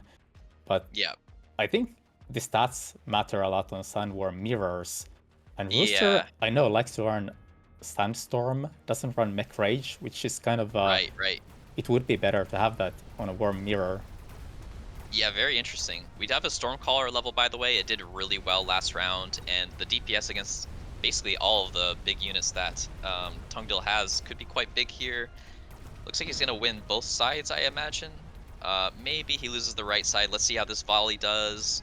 One shots, but does not finish the arc lane, unfortunately. So he is gonna be Yeah, losing that side. it was close, but right side goes for Tangnil, left side goes for Rooster. Let's see the tower. I think Rooster might take a small win here. Yep. Yep, looks like it. But as I always say, when you're a 300 supply SPC and you're barely losing rounds, you are very happy. Yeah. Lots of levels. Training is back. A second intensive Wow. training. Oh boy. What are you I putting it think, on? Arclight for me. yeah, you can get some Arclight levels at this stage because with Could this be double pick Phoenix. of the intensive training, you cannot really get the worms out too early, I feel. Unless you Yeah, save one, but I think you're just gonna spam two intensives on something right now. Maybe it could be a sniper, there marksman. actually is good options. Yeah, Marksman, Phoenix. I actually feel like Mustang could be playable. Like it'll into the first round, which is really annoying. Hmm. I I think guess. Hmm. it was Arclights though. three Arclights. Okay, this is a telltale sign for me that he's gonna go worms very soon, and he's gonna save one intensive training and get the Arclight range. I'm very sure about it. No, he does not. I was mistaken. Yeah, he wants to Oh, use he both had one more intensives. deploy. Yeah, exactly. I Makes mean, there sense. are sabers getting some levels here. Like the worms could be scary, but I think with intensive, your worms will just always be big enough, right? Yes. And next round, Tangdil is gonna have the Rhino added. Yeah. So maybe the worm comes out then, or maybe he'll pick up Phoenixes, try and have an air win. There is no anti-air here for Tungdil. There is also a chance the Rooster sees where Tangdil places the Rhino and waits until the intensive training is off its cooldown and places the Worm then on round number 5. But let's see. Yeah, It true. seems relatively even. Can the Storms hit the Sabers? That is a big question. Yeah, this The time the Sabers Storms, are doing much better. We do have an absorption module on the blue Saber on the right side here, so it's pretty invincible overall. definitely. I So don't think pretty it nice win. mattered here, but it could have taken a bigger beating and still lived through it. For sure. So the Rhino comes down. The intensives are off cooldown here. Time for Tungdil to strike if he can. We have unit drops. Nothing super giant here. Pretty wide units. I think Rooster kind of has. I think I've seen him do Phantom Rays sometimes. Nothing is really Yeah, that hot here. Maybe the farce here is very solid, but maybe if Rooster feels it. I think Phantom Ray is really good with the worms, actually. I think he might take it. I think I saw yeah. him do it against Tangdil. Maybe it was somebody else, but he did it yesterday on his stream. Was a very interesting game, by the way. And he just won by the skin of his teeth. Mm. Yeah, very interesting ideas there. The Farseers, I know Tungdil likes them a lot. The Farseers are also a little bit of insurance against the Phantom Rays, so maybe both players have that in mind. Of course, in a True. long-range battle, you do like to have those. I talked about no anti-air for Tungdil as well. Now he's shored that up and actually bought some Fangs as well. And of course, Arclight range would be the most normal thing to do here, but Rooster does not. What did he do? He bought 3 marksmans? Kind of fascinating, Yes, right? Looks like it it's a no is worm game so far. so far. Let's see if it stays that way. And of course, the Arclight range is very useful often, but it very often happens here that the Arclights kind of get locked onto a chaff and then kind of ride the chaff wave and they Yeah. clear all the chaff that they need to. And I'm not sure if it would have made a huge difference to have the range here. Yep, the Rhino's looking good. There's a lot of stuff left for Tungdil. This is going to be a big victory. And of course, Farseers do the most damage per cost in the game aside from the Giants, as far as like big units that usually survive. So that is really painful. Hmm, Oh my gosh. I mean, the good intensives are point. back, but yeesh, not Rooster really good. needs it. Really needs to do something with that. Like, if you just look at the board here, this amount of stats that Tangdil has, with the Rhino being added last round and the Sabers having some levels and growing in numbers, the Farseers, it's just brutal. I think Yeah, Rooster is very much behind in both kind of the yeah, relevant tankiness and the DPS, and he's looking to remedy that with the double shot on the marksman. It could work out if the chaff war is won by Rooster and the marksman managed to clear out the sabers basically. Missile strike being placed on top of storms will be shielded, yep. or will Rooster gamble a little here? Yeah, good question. We saw Farseer range tech picked up here. As I said, Tungdil loves his Farseers in standard, I've noticed from the few games I've watched of him, so interesting to see that here. The absorption module, Saber, does not get the level, but I think at level 2 it's already kind of big. This missile is huge here for Tungdil, taking down a lot of supply and injuring some others. Big hit indeed, but look at this. Tangdil again loaning and temp ranging, right? He did this Yeah, earlier versus Flower Fairy. Couldn't close out that game, but now it seems like the tempo is heavily in his favor. yeah. I think this might be Nothing, it. Could be. yeah, nothing here to touch these units. The Armada of Tangdil is just crushing Rooster here, and that's a lot of damage. 1200, 1500, 1600, 1800, I think. I think that's it. Oh wow. Is that it? That is it. Tangdil takes it. uh I really did not expect that. Now, this is a best of 3, so Rooster's still in it, but his life will be on the line going into the next game here. Perhaps the marksman line didn't quite work out. Maybe the intensive, the second one didn't quite work out. What did you think about that? I think a lot of these things, even you like these standard matchups, even if you don't think about it, it can come down to tempo and like the timings of the rounds. And maybe he didn't get his comp online early enough, and the round 4 was just so brutal, and he had a lot of scaling potential, but Tangil just ran away with the game. Yeah, it makes sense. The Rhino was really good. Like, I think the SPC was better for Tungdil, even though it was only Hmm. 2 rounds that, like, the Rhino existed. I don't know, like, the moment it came down was when he started crushing, right? Yeah, the sabers were so strong. I think that Rooster Yeah, might have needed to get the marksman out earlier. I feel like there was a round where I was kind of expecting it, but I think he added more arc lights. I think the reason for that might have been, like, I don't know what Rooster had in mind, but I think it might have been to get this magic number of 5 arcs online and hope right. to survive long enough to get the worm comp online, which could have worked out really great for him, but like we saw this in the Flower Fairy game, Tangil trying to close out the game. It looked like looked a little bit silly in the end because it didn't work. But here we saw what it was all about. We saw its potential and we saw it work. Well done.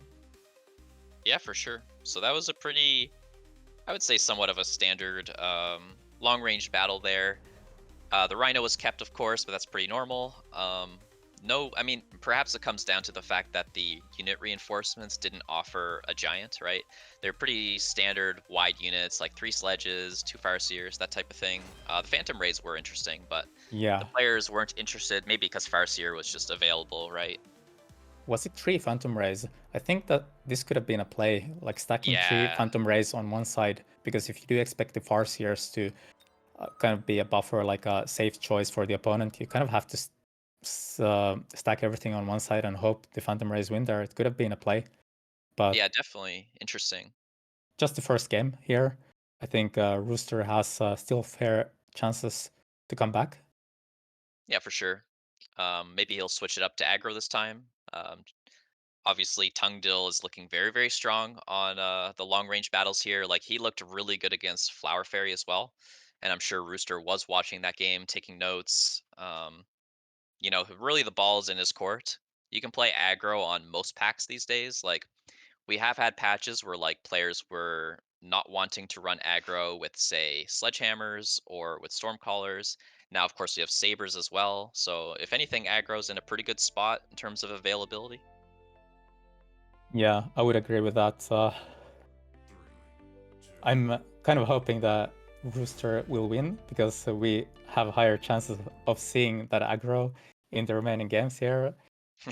And of course, it's nice if best of three goes last for 3 games as well. Yeah, for sure. And honestly, Rooster is really good at aggro. The fact that he still likes spiders like tarantulas also gives him a lot of flexibility. He's used it really well in the first MAG1 league, taking down Misim Mm. in a really spicy game. Salt Melter came out in that game. But yeah, tarantulas have really good tower pressure once you take that mechanical rage, click temp speed. So we'll see if he pulls that out.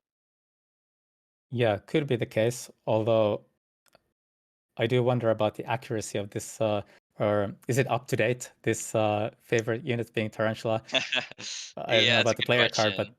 he definitely was very strong with that composition, that playstyle in the previous Yeah. patches. Uh, could still save him having that knowledge if he gets absolutely trash specialists and starting packs offered, like 3 spiders. Maybe we could see it then. But I feel Yeah. like if he wants to go for the aggro, it's still more likely that he would do it with the sabers in this patch. Yep. Well, favorite unit and favorite spec, Sabretooth could very well be up to date for Tungdill. But yeah, I'm feeling I'm feeling you on the favorite That's unit hilarious. It's of both Tarantula. favorite unit and favorite specialist saber. Yeah, he did that to be cheeky, I'm sure. We But know he really likes it. yeah, I mean they looked good last game, right? Yeah, Like they were tanky, taking down the arc lights. Was definitely a high tempo game. Like it was really, as you said, I think it was just came down to tempo. yeah, for sure. I'm telling you, people have been doubting sabers in standard, but they can be Yeah. immensely strong, as we saw. Yeah, I agree. I mean, they can somewhat answer worms too, which gives them a pretty decent spot. A couple of nice packs here for Tungdil. I mean, his favorite unit was the saber, but he still takes the Ooh. Rhino specialist again with the Arc and Storm. What about Rooster? He doesn't. Rooster's pack didn't look all that great. He has to pick Fang and Steel Ball. Mm-hmm. Would you agree that it Yeah. was just because he didn't have any better choices? Like, what do you do with this? I guess you I play. guess, yeah. Do you even aggro with this? Like, I I don't know. I like it personally. Like if I have crawlers, then I'll standard with the balls if I'm a standard player. But if I have fangs, I feel like it's pointing me a little bit more towards aggro. hmm, Just because you have to guess where your interesting. balls go, with respect to your fangs if you do standard. Whereas when you're aggro, you just always put your fangs all the way up at the front and roughly this ball positioning. Yeah, I kind of like it, like putting 2 flanks in the front here, though, and one already kind of screening the flanks Hmm. preemptively. And if you put everything on the front, like it's nice to have the fangs there and not the crawlers, so you don't lose your chaff too quickly. But you Yeah. do face the problem of like eventually having a bunch of chaff clear, just deal with the fangs too efficiently. Hmm. Half of the army is bleeding to the left, gonna get crushed there by the stormcallers, I feel. Yeah, at least I took down the arc light, but yeah, I'm not It's, sure I liked Rooster's deployments because what happened is Tungdill put his Stormcallers on the outsides, and I was hoping that they would just run to the tower and just be doing nothing the entire fight. But actually, with the center mhm. Fang, everything got pulled into the battle. I think over the long term, the center fang is very smart, though. I think it has its purpose. It's kind of meant to. It's not so important, and in the future rounds, maybe Rooster could beacon these steel balls, and probably something will be added in front of the tower by Tangdil Yeah. to pull the steel balls because he has to defend this area. So these steel balls are gonna make their way through here even without a beacon, I feel. So this is just a very solid Fang to pull any crawlers and all of these units really. The Fang is expendable and all of these units are kind of in the middle of nowhere in Narnia, as Sako likes to say it. Uh, so it's kind of wasted resources on the left-hand side. So it's not all that terrible, but more Fangs are being added. Is this seriously no crawlers? Is this gonna be some weird fan gaming pivot? What is this? What do you think Yeah. about this? I'm not sure. So Rooster is giant spec. He took Assault Fortress and then he unlocked Melter there. So he unlocked Melter because he doesn't want it to be a free unit drop because of course Melters counter all the giants. So Rooster is thinking pretty long term here. Now the Fortress, Assault Fortress pickup might indicate Fangs for sure, giving him good tower pressure with its additional movement speed. Yeah, that's actually a really good point. You totally caught it, I believe. Yeah, we'll see. I So, mean, Fort he is Fang? giant. Yeah, I mean, he has 5 Fangs, right? Um, Yep. we know he likes Fang carry for fun on stream. Now pulling it into such a high stakes tournament is like really gutsy, but Maybe really even exciting. desperate. But I Maybe don't think it will desperate. be like the Fang carry style. I think it's just gonna be kind of Fort carry with the Fang summon. I assume he runs it. Some people Yeah, don't run it these days. you're right. It could just be that he takes the rhinos here. Will he sell them or will he start getting annoying with them, putting them the flank? Speaking of annoying, we have a wasp maybe on the Wow. line here. Sell is picked up, selling the ball. He actually likes the rhinos more. I think that makes some sense. Yeah, the Wasp And actually look at the uh storms. 4 storms. yeah, What the? I I mean mean, he it makes sense against knows. Fangs, and he saw the assault fortress, right? Yeah, yeah. But that's not the most normal defense, right? No, not at all. I really Very like cool. the Wasp here, by the way. It's a Yeah, nice move against a lot of the things the Rooster might have been doing. He was considering putting Rhinos there, but decided against it, and the Wasp deal a lot of damage to those Rhinos if they are there, but now they're getting the debuff instead, kind of shutting down Rooster's attack, I feel. yeah. So annoying. And of course, he has a Rhino coming up next turn. So Rhino plus Wasp, of course, a deadly combination.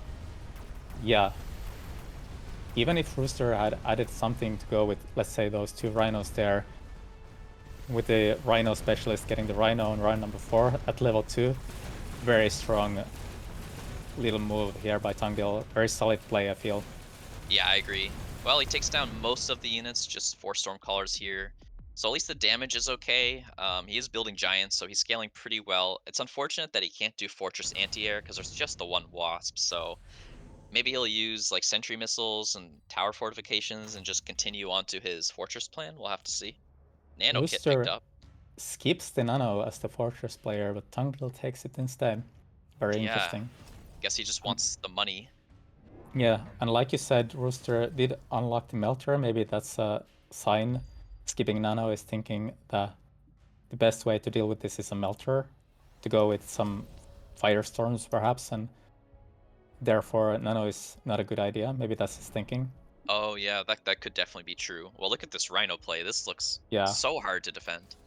it's unstoppable, but I can't help but wonder if this Wasp placement might be a bit inaccurate with the jump drive because, Five as you more know, the movement jump speed. drive is faster.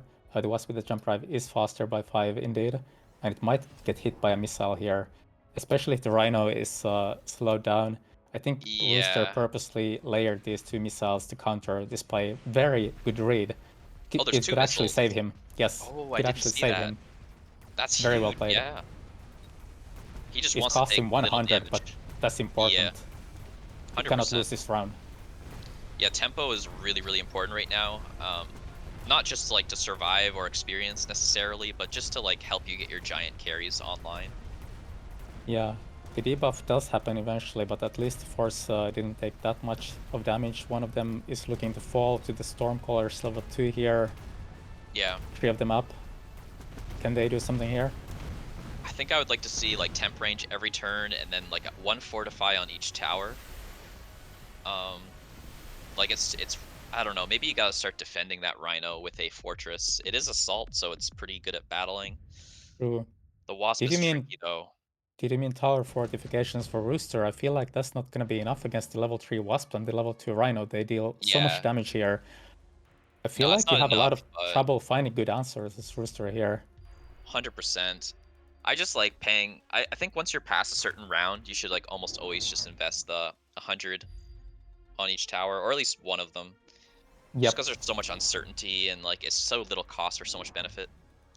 I Yeah, do he's agree with defending it. that totally, but you need more stuff to defend the towers on top of that Yeah. fortification. Find someone here. And the missile being used on the Storms and the Fangs here, Rooster knows that those two units are gonna stay there, doesn't know what the Wasp are gonna Oh, do. The Wasp no! do the same thing. The The crawler underground drop. threat is not defended by anything. Oh, I think he didn't pay attention. There's too much going on. It was such a complicated Maybe. turn. Towers are not fortified as well, so they're gonna fall almost immediately. Could have been that Rooster didn't pay attention. Could have also been Yeah, the yep. case that he took a calculated risk, but Yeah, true. can that risk pay off here? I mean, the forts are still gonna spawn fangs in a few seconds, but there aren't many forts alive. The last one remaining on the right hand side is about to fall. One more on the left side Oh, has taken a no. beating from the Wasp, maybe barely winning this engagement. Not even. Yeah, I thought he would do a little bit better there, but 18 seconds of debuff. That is a long time, and of course that gives him the win pretty convincingly here. Yeah, Speed. Tangdil is defending beautifully. Yeah, some good moves here for sure. I like the choo-choo train, the advanced power system, whatever that is called.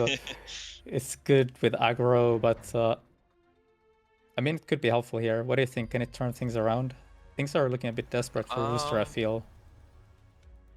I think it's going to be another case where he needs time to scale and might not have enough. Like, we are buying Mustangs right now to kill these Fangs, so I feel like Tungdil keeps giving more problems to handle, and Rooster's just always one turn behind. So we'll Yeah, have to see. he is trying to counter the storms with anti-missile Mustangs. Mustangs, of course, having gotten so many buffs to their interceptors here, they're Yeah. actually very strong. Yeah, Fang Shield's picked up, which is a great combination with summoning 12 Fangs per fortress. We have a Wasp flank now. I He knew the think it's Fang gonna was there. crush. Yep, but I think Yeah. it will go through easily. Look at the if there's no missile and there's no missile, Yep, yep. no tower fortification either. Level 4 Wasp should look to crush these fangs even with the portable shield, unless I'm terribly mistaken. No, you're right. They should only Maybe kill about not. half. Nah, no, no, it's dead for sure. But maybe the tower falls and it won't matter. Maybe it's just enough stall. Yeah, half of the Wasp died, but that doesn't really matter. Just the delay matters. Can Rooster do anything? No. He loses his Oh, power before Tungdil does. so brutal here. Maybe he still wins the left side, summons enough Fangs. Yeah, he does win the left side. And that could really even be enough to win the round, or at least, Wait, the tower, the tower. Oh my yeah, god. crazy. I think he's got the round. I think. Yep, yep. Insane. That's the nano? Yeah. Yeah, Gets the banana, no problem. what does this tell us? Like Rooster winning even with the debuff here. It I think the choo-choo sounds, train was a good part of it. The Mustang was also a good play. yeah, I think he's scaling. I just went all in on Inside or Rooster. There could be a huge payout. I don't know what will happen. I like to gamble, but Rooster likes to add more force, and I think they could have already snowballed a little bit. Like the numbers, not the levels, are Yeah. important with the white fortresses here with the Fang Summon. Barrier added. What do you think about that? I think it's fine. Like, yes, there's melters, it's annoying. The storms are handled by the Mustangs to a certain degree, so you don't have to worry about your bubbles getting popped for free from that. So really it's just the melters that are going to be kind of annoying killing the bubbles, but when you have that many forts, it might just be efficient. We see sentry missiles come down to the flanks. Now if a crawler is put there, that would be a really strong move, but he's got layered sentries like you pointed out earlier. Yeah, So he's thought about everything here. It looks like a solid turn. He's got the temp speed, which is really crucial here. Tower pressure is a very big part of this. There is no tower fortifications here for Tungdil. yeah. It's not entirely straightforward here. Like there are a couple of things here with the Fort Fang Mustang Gaming. that I've experienced myself. Like eventually, if there is some sort of a fire from volcans or maybe the storms, you need to be wider than this whole middle area of the board. You kind of need to get something on the flanks, I feel. Yeah, But maybe if Rooster closes out the game before that becomes relevant, things are looking very nice for him. for sure. Well, this Wasp is just gonna go down, and that's 500 resources just instantly shut down for Yep. only 50. That's huge. Look at look at the fort positioning though. The Melter was beaming down both of the barriers with the same attack. Yeah, I think the forts could have been staggered a little bit more, but you're still, right. Tangdil has to deal with a bunch of forts and fangs, and it's not so simple. Typhoons are nice with melters. Will it be enough? The tower is looking very exposed here. Fort is trying pretty soon to shoot at it, I feel. Melter is beating the Yeah, fort down. No, the tower does live. looks like the Typhoons were a great addition here. However, not enough. Yeah, I think Rooster might be running away with it. That's pretty crazy. Somebody in chat says don't call it a comeback, but I think this is a little bit of a comeback. I'm sorry. I'm sorry, chat. Yeah, I think Tangdil was definitely putting out some very solid moves. I mean, he could still get the money back from the high level Wasp, right? That's not nothing, but will it be Yeah. enough? I feel like he might need to Yeah, you get some sell fire that. here. Yeah, fire, very good. He already has the storms. The problem is that there's AMD Mustangs already out, so I'm not True. 100% sure. Maybe, Very yeah. true. I kind of forgot about it. You would basically have to oil and hope that the oil does something, but it's never gonna be enough. Well, speaking of oil, maybe that's a good move. You got to stall the barrier so it actually lands well, but I don't know. There's a lot of Yeah, question marks here. I think at this point you just gotta pray that your composition somehow works as Tangdil and double down on the Typhoons and the Melters, but Yep. it's looking very scary. Yeah, 100%. Lone temp range, of course. Will Tungdill do his loans? So is he feeling the pressure? He's adding more typhoons. I think that makes a lot of sense. You are committed to this unit as your tech, as your chaff clear against the fangs, and he's already taken barriers, so just buying them is really efficient. And honestly, they did really well last battle. Like the melters were able to lock on thanks to the typhoons. So I'd say it's a Yeah, pretty even battle still. Maybe Fang Shield at some point is also a nice power move for Tungdill. He does have quite a few fangs. Typhoons did deal some solid damage, and the Wasp are actually kept. Maybe they can do some damage as well. Both players did loan and temp range and also speed for Rooster. Towers, again, are the big question mark here. Can they survive at level 1? 3,400 health. Oh, it's so exposed on the right. Look. Oh my It gosh, it's shot falls. down. There's The so many hero forts fort here. just sniped it like it's nothing. This could be a one tap. I'm not even kidding. There is so many forts here. I I think it might be. I think it might be. Let's see how much damage is this. Surely That's it it. is That's more it. than 2.2k. Oh, Wow. insane. Nice win by Rooster. So He's this alive. is tied 1-1. Yep, both of their lives are on the line now. This is the loser's best of three, so they're feeling the pressure, and that game I'm sure has them both shaking in their boots. Aggro, maybe Rooster's best bet here. Yeah, it seemed to have been the case indeed. And if you remember round number 1, the pack looked kind of terrible, but Rooster, or at least in my opinion, it didn't look like the best aggro pack, but Rooster won the game quite nicely. Yeah, honestly, Ball Fang at this point, I don't mind it at all. I think right now Fangs are the best aggro chaff. Just having it up front, getting it over with. Of course, there's not a good combination between Fangs and balls, but you Yeah. just sell the balls in most cases anyways, right? You get your arc lights going, and then you just see what the unit reinforcements are and sort of go from there. In this case, he committed to Assault Fortress really early, round 2, and didn't take long to get them out, so pretty cool line there. Yeah, very cool pick. Assault Fortress, I mean, this is one advantage that you have if you have been around and playing the game for a long time. You do remember these old metas with Fort Fang a little bit, and you can pull it off every now and then. Yep. So Rooster really showing his expertise here. Yeah, it's almost like this is the new iteration of it, right? Like, of course, you're not carrying with fangs, but fangs are a massive part of the picture, right? Like, it still is fang plus fortress, Yes, so I pretty really interesting. agree. Yeah, I mean, usually it's just fang shield.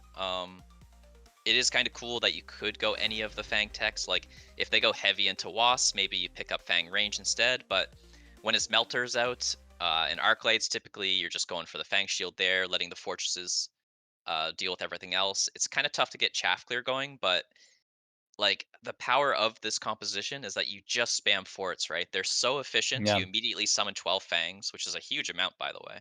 it is. So really powerful. Sometimes you even get the mech rage for the fangs to Yep, get in front of the fortresses. for Assault sure. fortress, of course, being very speedy. Yeah, I could honestly see like Assault Fang being viable with that type of strat, like especially if the Oh, it's advances in great. power. Yeah, It's great. Like it's is must have. Like if you're doing fang fort, you take that immediately, just because your fangs are gonna get in front of your fortresses. If you've been around and played in the fort fang meta, you know this. Like it's so good. It's so good. No yeah, joke. yeah, for sure. I think the Mustang play that Rooster did was really essential, really brilliant by him because he has a lot of experience with this comp. He knows that fire is one of the best responses, and so to sort of preempt that and to get a bit of extra anti-air and wasp clear, I think it really worked out in his favor. Yeah, kind of innovative, I would say. Like taking use of this buffs to the Mustang anti-missile. Of course, a lot of people know that, but using it with this old style, I like it. And I think that just goes to show that maybe Rooster should play to his strengths as a player who can play both aggro and passive. Maybe that's the way to take down Tungdil and Yeah, potentially even Steel Sane.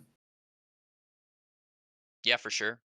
I mean, it's pretty cool that he can take a ball pack and then just go aggro with it, right? Like you just, or he can go standard or aggro with it, and he just has no idea what's going to happen. He just has to be prepared for everything. And the way he deployed his Stormcallers last game, it's hard to say whether he thought that was going to turn into standard or not. Yeah, good point. I think there are some different schools of thoughts about how to place your storm colors while you're defending. Some people like to place them on the inside between the towers so that the storms come and help and don't turn around to the wrong direction. Other people, like I've heard Sako, under some circumstances in some specific scenarios, say that he likes to have the storms on the outside so that the timing, if the first tower falls, the storms are not going to be debuffed. I've Yeah. used the same line of thinking sometimes, but it's a complex equation. Yeah, it's very interesting. I personally like putting everything in the center just so that none of my units go into Narnia and do nothing. Yeah. But yeah, it's just a bunch of trade-offs. Like you can do vertical storms as well in case you're against steel balls, and then that way the balls never are attacking two at a time. Yeah. And one more So advantage with that deployment, by the way, is that you protect your tower a little bit if you have your storms placed vertically. It's nice. yep, yep. Poking Let's see if any themselves of this out. comes to play. For sure, for sure. I mean, I'm hoping for Rooster's sake he gets, elite specialist. He had it last game, but it had no chaff, and of course you can't really pick elite without starting chaff.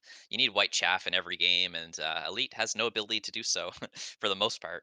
Yeah, it's just so costly to get that all important chaff out as Oh, elite. It's too same costly. problem. So Hey, amplify we have for him, maybe. Amplify looks good. Could go for a similar style with aggro. Uh, Yeah. Elite is also possible here. Oh my Yep, gosh, that is it doesn't have exciting. the chaff, but I think it's a reasonable pack here. I think it's actually quite reasonable. You do get a little bit of extra money to help you get that chaff, and then you can get high-level units. Yeah, I think you have some problems here, like here into somebody who has arc lights. Whatever crawlers you add might have a small advantage not getting one shot immediately, but the arc lights are gonna potentially scale with a bunch of levels. Rooster, maybe he identifies this as a big problem, sees that this is a very solid defensive pack against whatever he has, yeah. and doesn't decide to go for the aggro. I can respect that. This is kind of crazy. Like I've never seen the crawlers directly behind the balls except in aggro, and he's doing it in standard. It's going to be really strong on the first round here. Ooh, the saber does kill two balls with one shot. Sabers do have a tiny bit of splash. Yeah, I think there's a smart logic behind that. I am there with you. I haven't seen it in standard, I feel, but I think it could work out. And I wonder if Rooster has any experience with it or is just improvising on the fly. Yeah, I think it's improvising, but hard to say for sure. Will he suck off the saber? He does. Okay, really small loss here. Barely. Mm, yeah, not too consequential though, but it does level, so that Arclight is level. important against the crawlers. Yeah, both players get one. Missile Strike coming out, kind of juicy that it kills a blue crawler and damages It the is. balls. That is kind of the problem with this crawler deployment. They're a bit untouchable by the arc lights before the steel balls get cleared out, and the Mm. missile strike definitely can remedy that. Rooster is taking a long think here, and I think he Sub has a lot of Mustang? interesting options. I don't hate Sub Mustang. Yeah, but no, he takes He, this yeah, I think missile strike is the most solid. I kind of like Sub Mustang now that you mention it with Elite. with It could Elite. be very good. Yeah.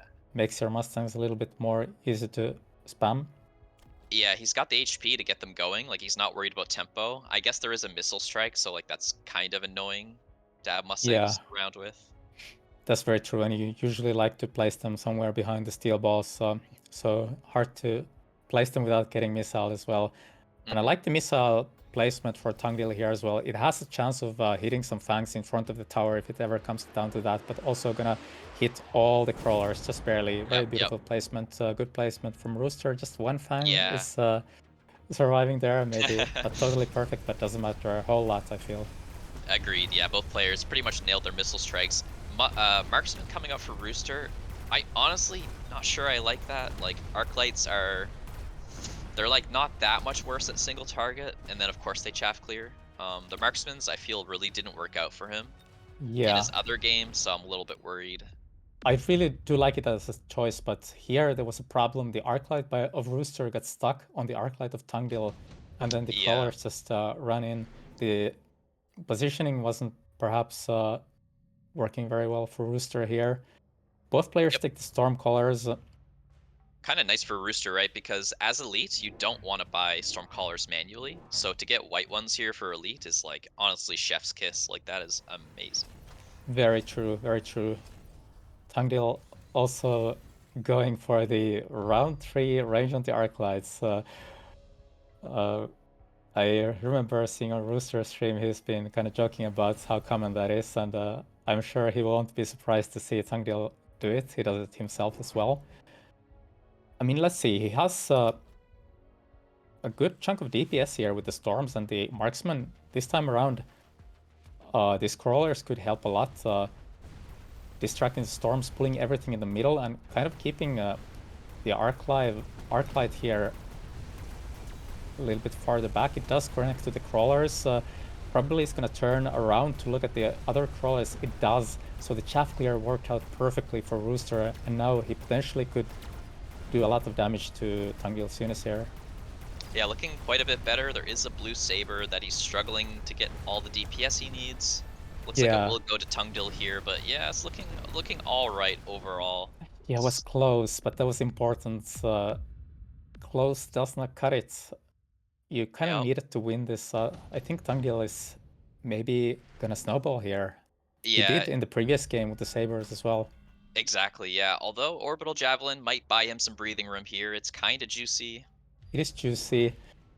Is very likely to make a new appearance on round number 8, but it is pretty costly as well. Look at this flank. Is Yeah. there a crawler? There's a crawler as well. Okay. That's kind of annoying. What do you think the best response to that would be? That's a Huh. good question. I Like think, Mustangs as elite, maybe? I don't know. yeah, is it necessary? Maybe you just get some tanks and crawlers. I think that might be enough for a while at least. You could also get your Yeah. own wasp. I think your own wasp are pretty solid with crawlers. You have the arclight to clear your opponent's crawlers that are flanking. You get your own crawlers, then you get wasps. I think that's probably the best way to deal with it, right? Yeah, I could see it. I'm not 100% sure. I'm kind of curious But what he does. the shield airdrop does make a huge difference, of course, because if the shield doesn't Oh get yeah, taken down, which it might not, then that whole equation doesn't work. Like that defense with the crawlers and the wasp is not really gonna cut it, and the shield yeah, doesn't have anything.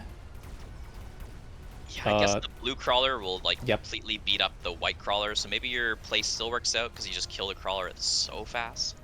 Oh yeah, I forgot about the elite. That should be true, but that also means that the shield is never gonna get cleared, because if you Yeah, win the crawlers, then there's nothing inside for you to shoot at anymore, and the shield just stays there, right? for sure. Could be the case. Well, the flank definitely worked out. This win is not as big as the last win, though, so maybe Rooster's feeling all right about that. Actually, wow, really cleans up here. Oh my Wow, gosh, it was almost a draw. what a hero. Look at that. People are again favoring Tungdeal with the predictions. What do you think about that?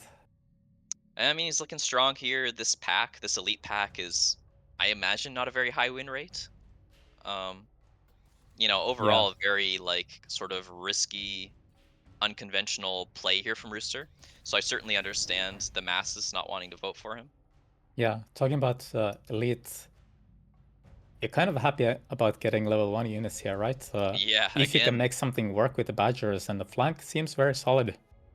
yeah, these units are made for flanking, it feels like, and both players looking to leverage that.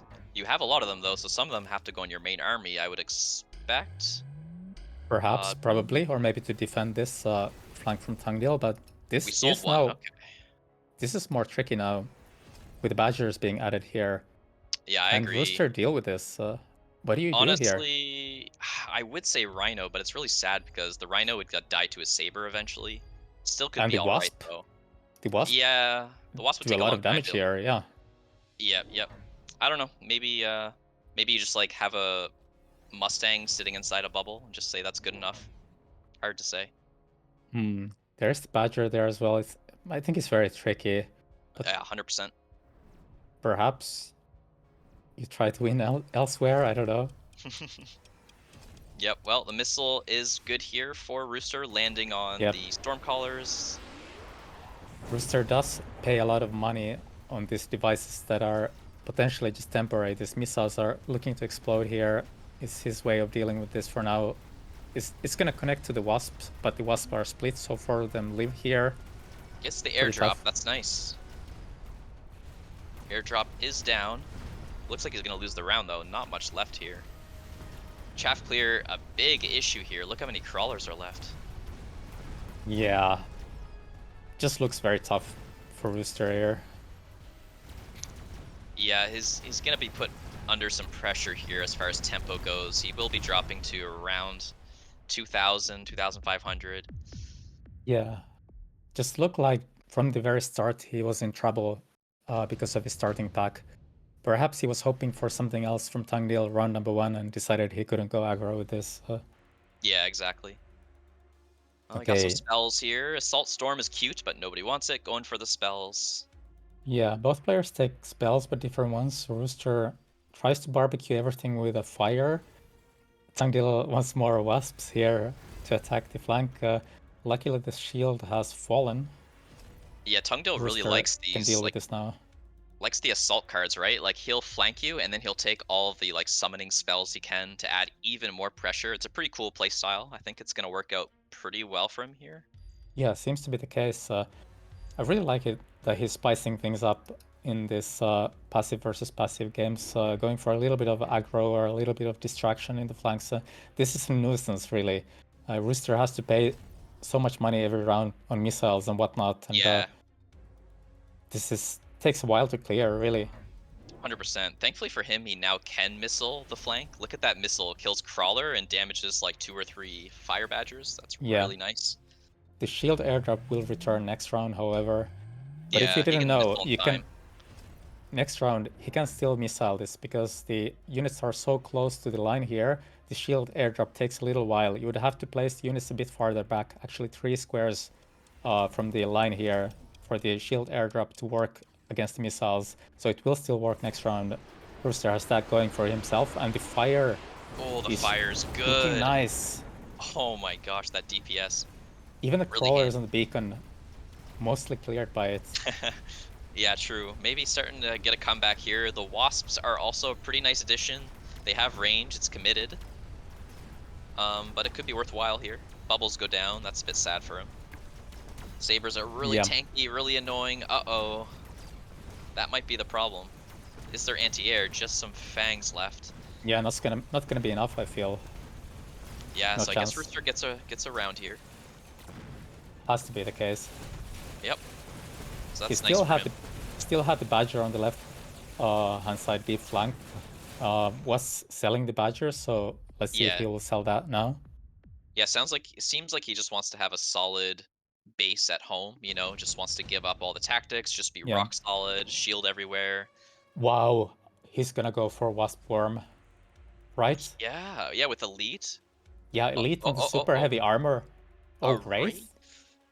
That's kind I of guess cool worms don't make so too. much sense into Saber, now that I think about it, with the Sabers having levels and so many I Sabers being guess, but it on would the be like a board, but million shots to kill a blue worm with super heavy, right? yeah. But is he gonna add worms eventually? Like, you surely don't need to put a super heavy on a Wraith. It's too much of a big commitment indeed. Maybe he'll save it for a worm. Like, this is a good way to get the item, like afford to get the item for a worm. You get the Yeah, item, you win a round with the Wraith. Uh, the opponent not having anything to clear with the Wraith, potentially. It's a nice gamble, and then you add the worms later, but he does get the super heavy armor on the Wraith, actually. yeah, field maintenance alongside with it. So, I mean, it is impossible to kill these wraiths this round. Yeah, So, at least 600 damage going towards Tungdil here would be my guess. Probably gets to take down the bubble, the airdrop again. We'll see. Missile I goes through. yeah, it will go through. It will clear the crawlers, but there will still be some badgers inside the bubble. And I think this wasp from Rooster will pretty easily get the bubble killed. I feel. I'm not sure. Let's see Yeah, I how think it so works. too. Look at the portable shield on the Wasp, by the way. Both players getting Yeah, pretty cute here. it is a nice move. But level 3 wasp with range here, I think that they're gonna crush. The shield isn't so useful in wasp Yeah, mirrors. agreed. Wraith tanking indefinitely this round has to go to Rooster, right? There's nothing to Yeah. clear the Wraith here. So Mustangs came down trying to take care of the Wasps, which Rooster did commit to because he took the range tech on it. Yeah, So basically Rooster preempted it and said, well, if you're going to go for anti-air, I'm going to make an air tank. So pretty cool to see yeah. players trying to one-up each other. I do fear for the longevity of the strategy from Rooster. Like if we get some EMP to get rid of the field maintenance, it could be a tricky position for Rooster. That was so close. Is the Wraith gonna live? I think it Oh, lives. Wow. Yep. crazy. Yeah, they are level 2 rates because of elite SBC, so I was surprised they even had enough DPS to make it that close.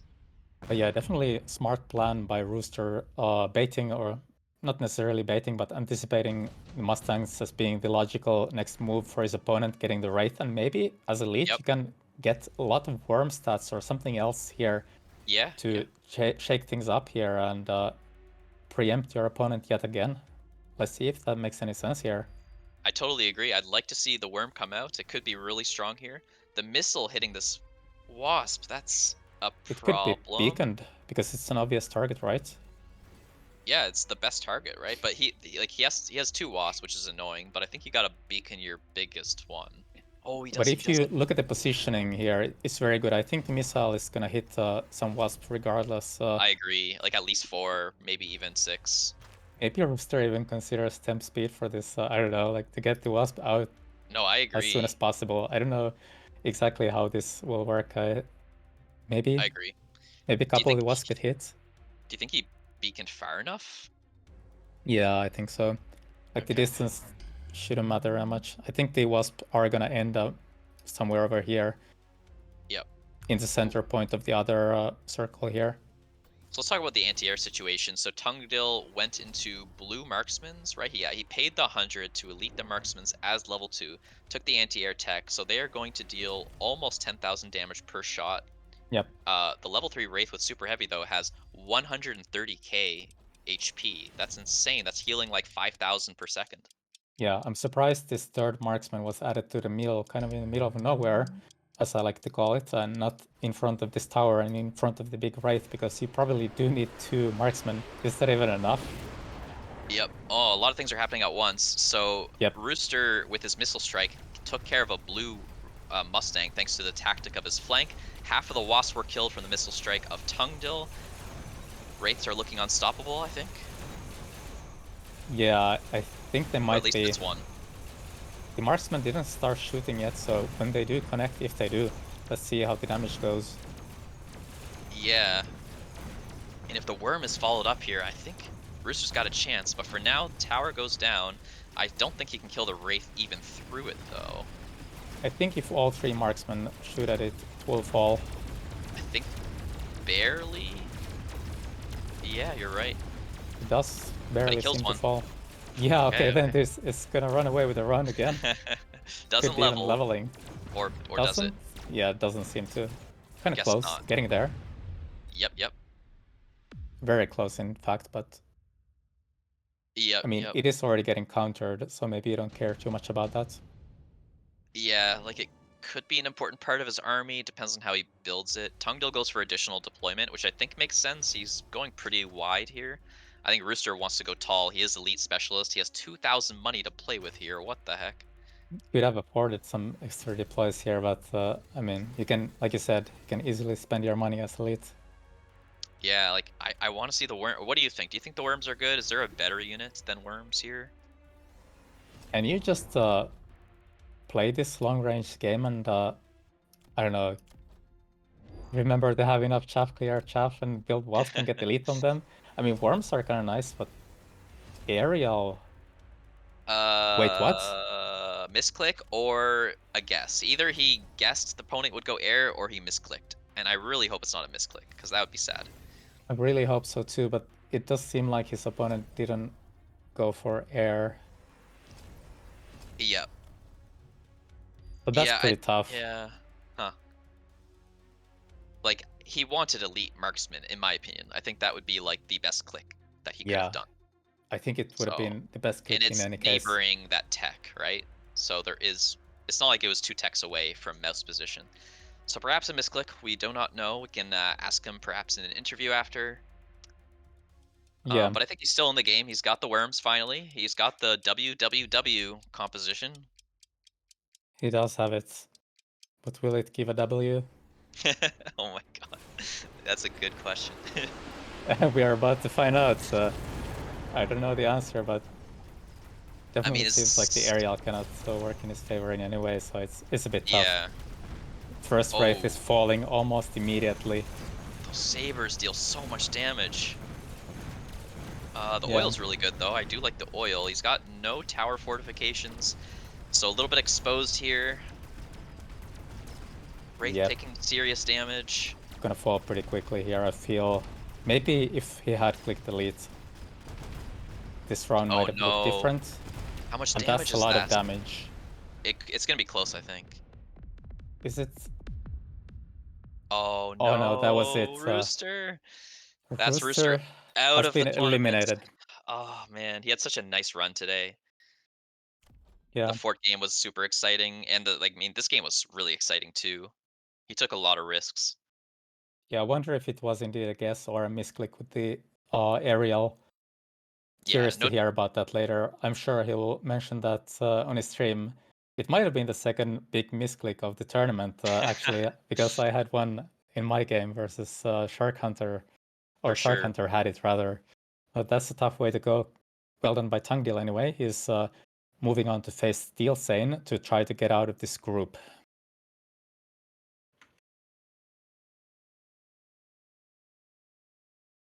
Hello, sir. Hello, hello.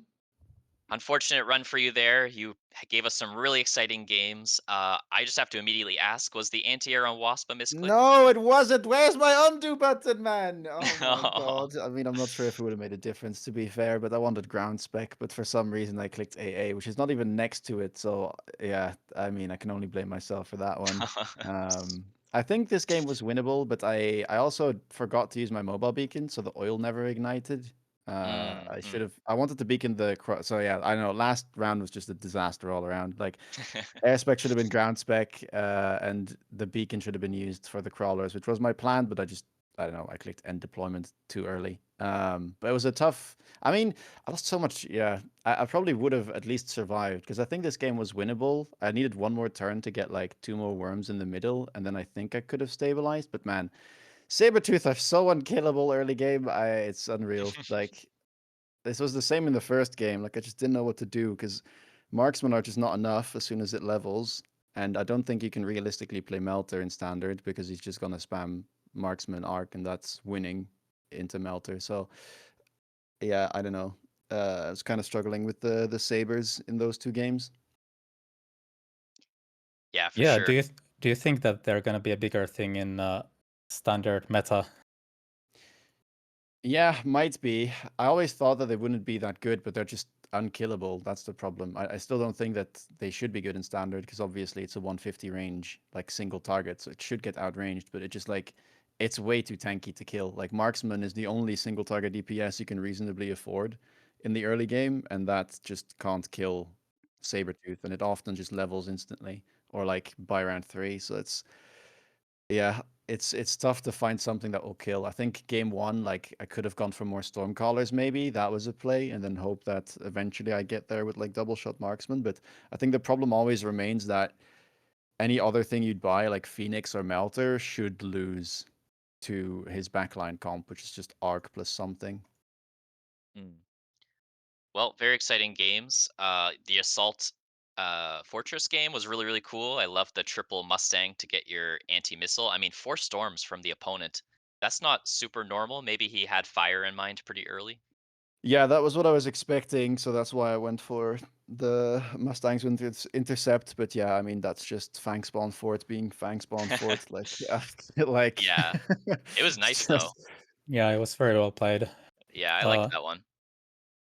I'm that pretty was interested about this because we know you for being a very solid player both in aggro and in standard. And I watched your stream yesterday, and I think you said that you feel more confident in standard. However, you won the game where you aggro today, right? What do you think about that? yeah. I mean, the first game against Steel Sane, I didn't go standard because I had bad packs, so I just was like, well, the packs are better for aggro, so let's give that a shot. I wanted to standard though, but the packs didn't allow for it. And then here I tried it twice, but yeah, I just ended up running into sabers. But I don't know. I still think aggro is just really hard to play. Like it's just too dependent on like cards going your way, which is what happened in game 2. Like I got Assault Fortress and I got Giant Spec, and you know, like I was able to close it out because of that. But I just feel like you have more to play for at high MMR in standard, so that's why I wanted to try that today. But yeah, didn't end up quite working out. Yeah, for sure. Well, before we let you go, can I get your prediction on this last best of 3? I think Tungdil should be favored purely just based off of performance recently and MMR. I think he's a really strong player. Um, so I would give the edge to Tungdil, but I mean, Steel Sane is known to be a fantastic standard player as well. So yeah, it's going to be a Yeah, long range battle for sure. And well, I wouldn't be surprised if either takes it. But if I had to take a winner there, it would be Tungdil. yeah, pretty fair guess. All right, thanks, Rooster. Thanks Cheers. for the interview. All right. Well, I think a lot of people would tend to agree here. Tungdil has been looking really, really strong today. Of course, he's had to go up against some really strong players himself. So now his life is on the line. He's going to have to try his best here in this last best of 3. Yeah, I kind of do agree with Rooster that Tangdil is probably looking to be the favorite here.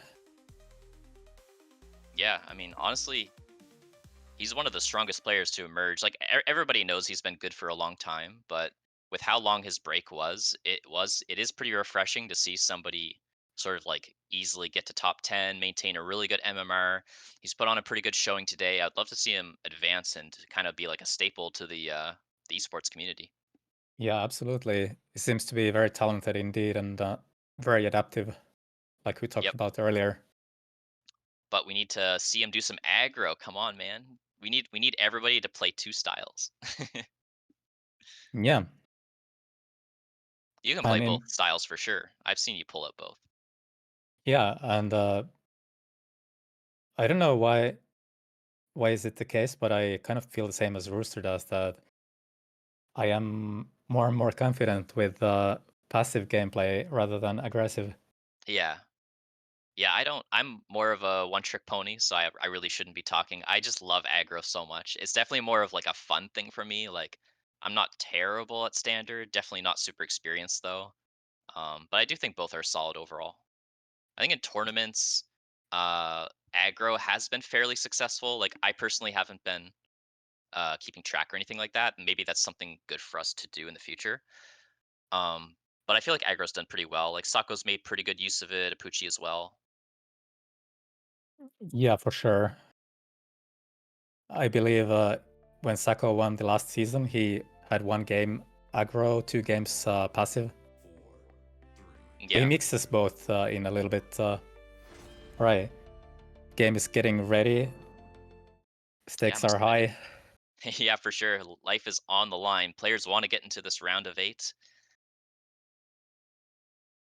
Yeah, would be. I mean, this was the group of death for standard Andes, right? So Yeah, Rooster throwing a bit of a wrench in that, but still putting out some standard-ish games.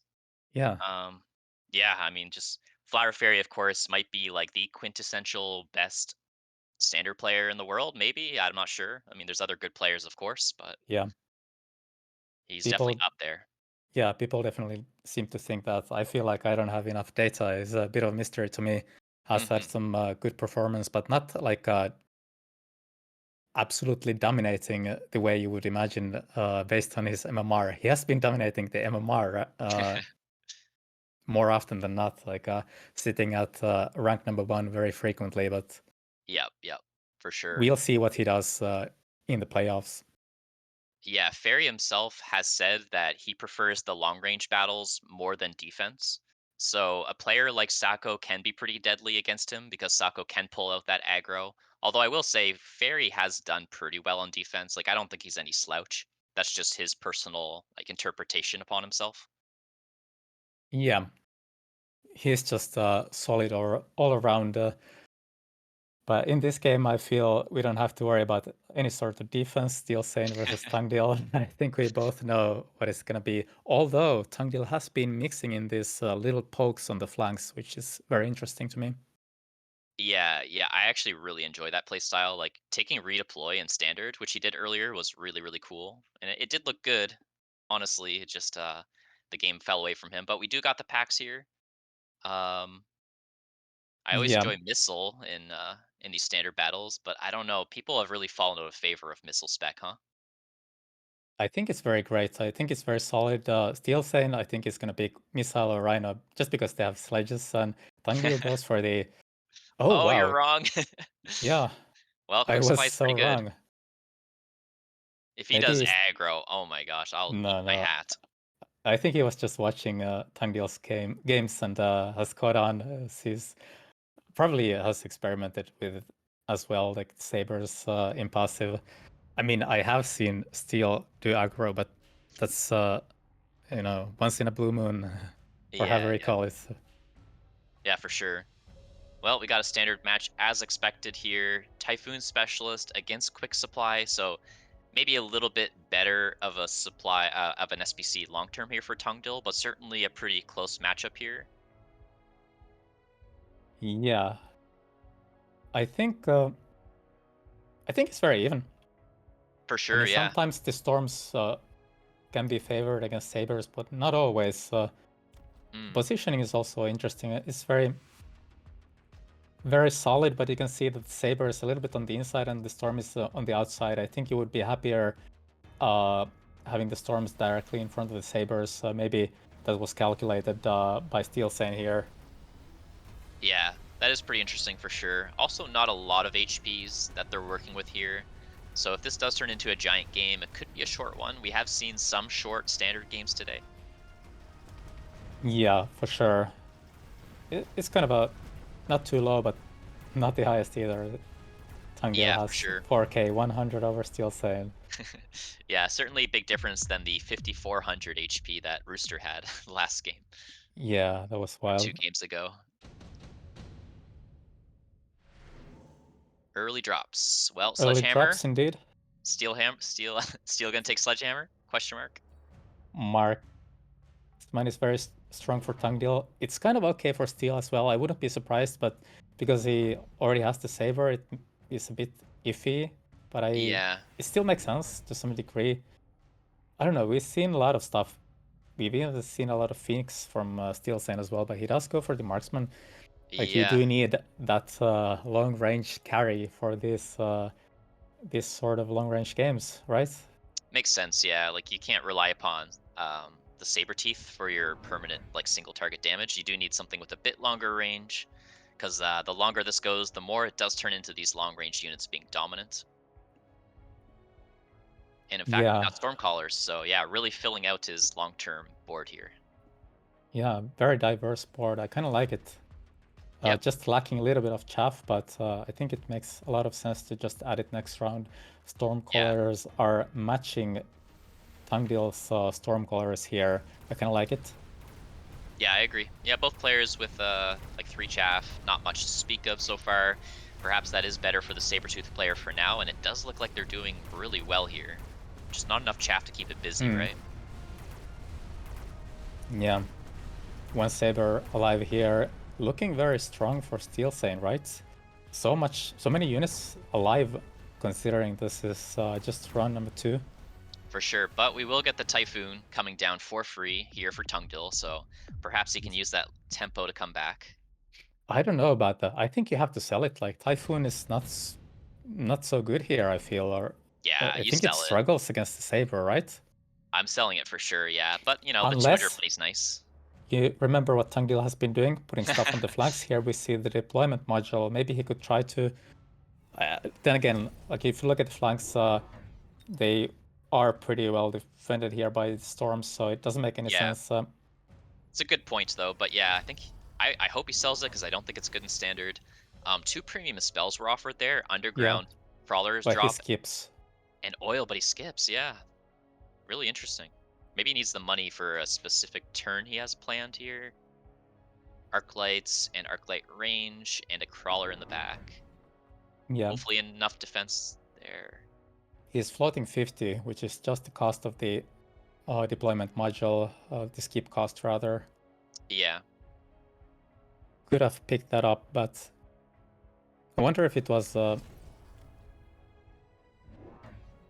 calculated, or maybe he was a bit too hasty. He couldn't have picked the underground threat though, so and it doesn't do a whole lot. Yeah. Well, the oil is Anyway, pretty annoying. yep, oil Typhoon coming was down. kept. Well, Typhoon will be fine for now. It is looking directly at this crawler on the right. Yeah, that's pretty great. It's taking heavy damage. Marksman also shooting at one of the Typhoons here. Storm shooting at the other. One of the Typhoons falls. Yeah. Saber still being a menace here. Looking very strong, tanking everything on the left-hand side for quite a while, giving some time for the storms to connect to this big clump of units. Looks like a small win for Steel Saint here. Nothing. Oh, wait. Maybe not. Pretty close, though. It's pretty much almost a draw at this point.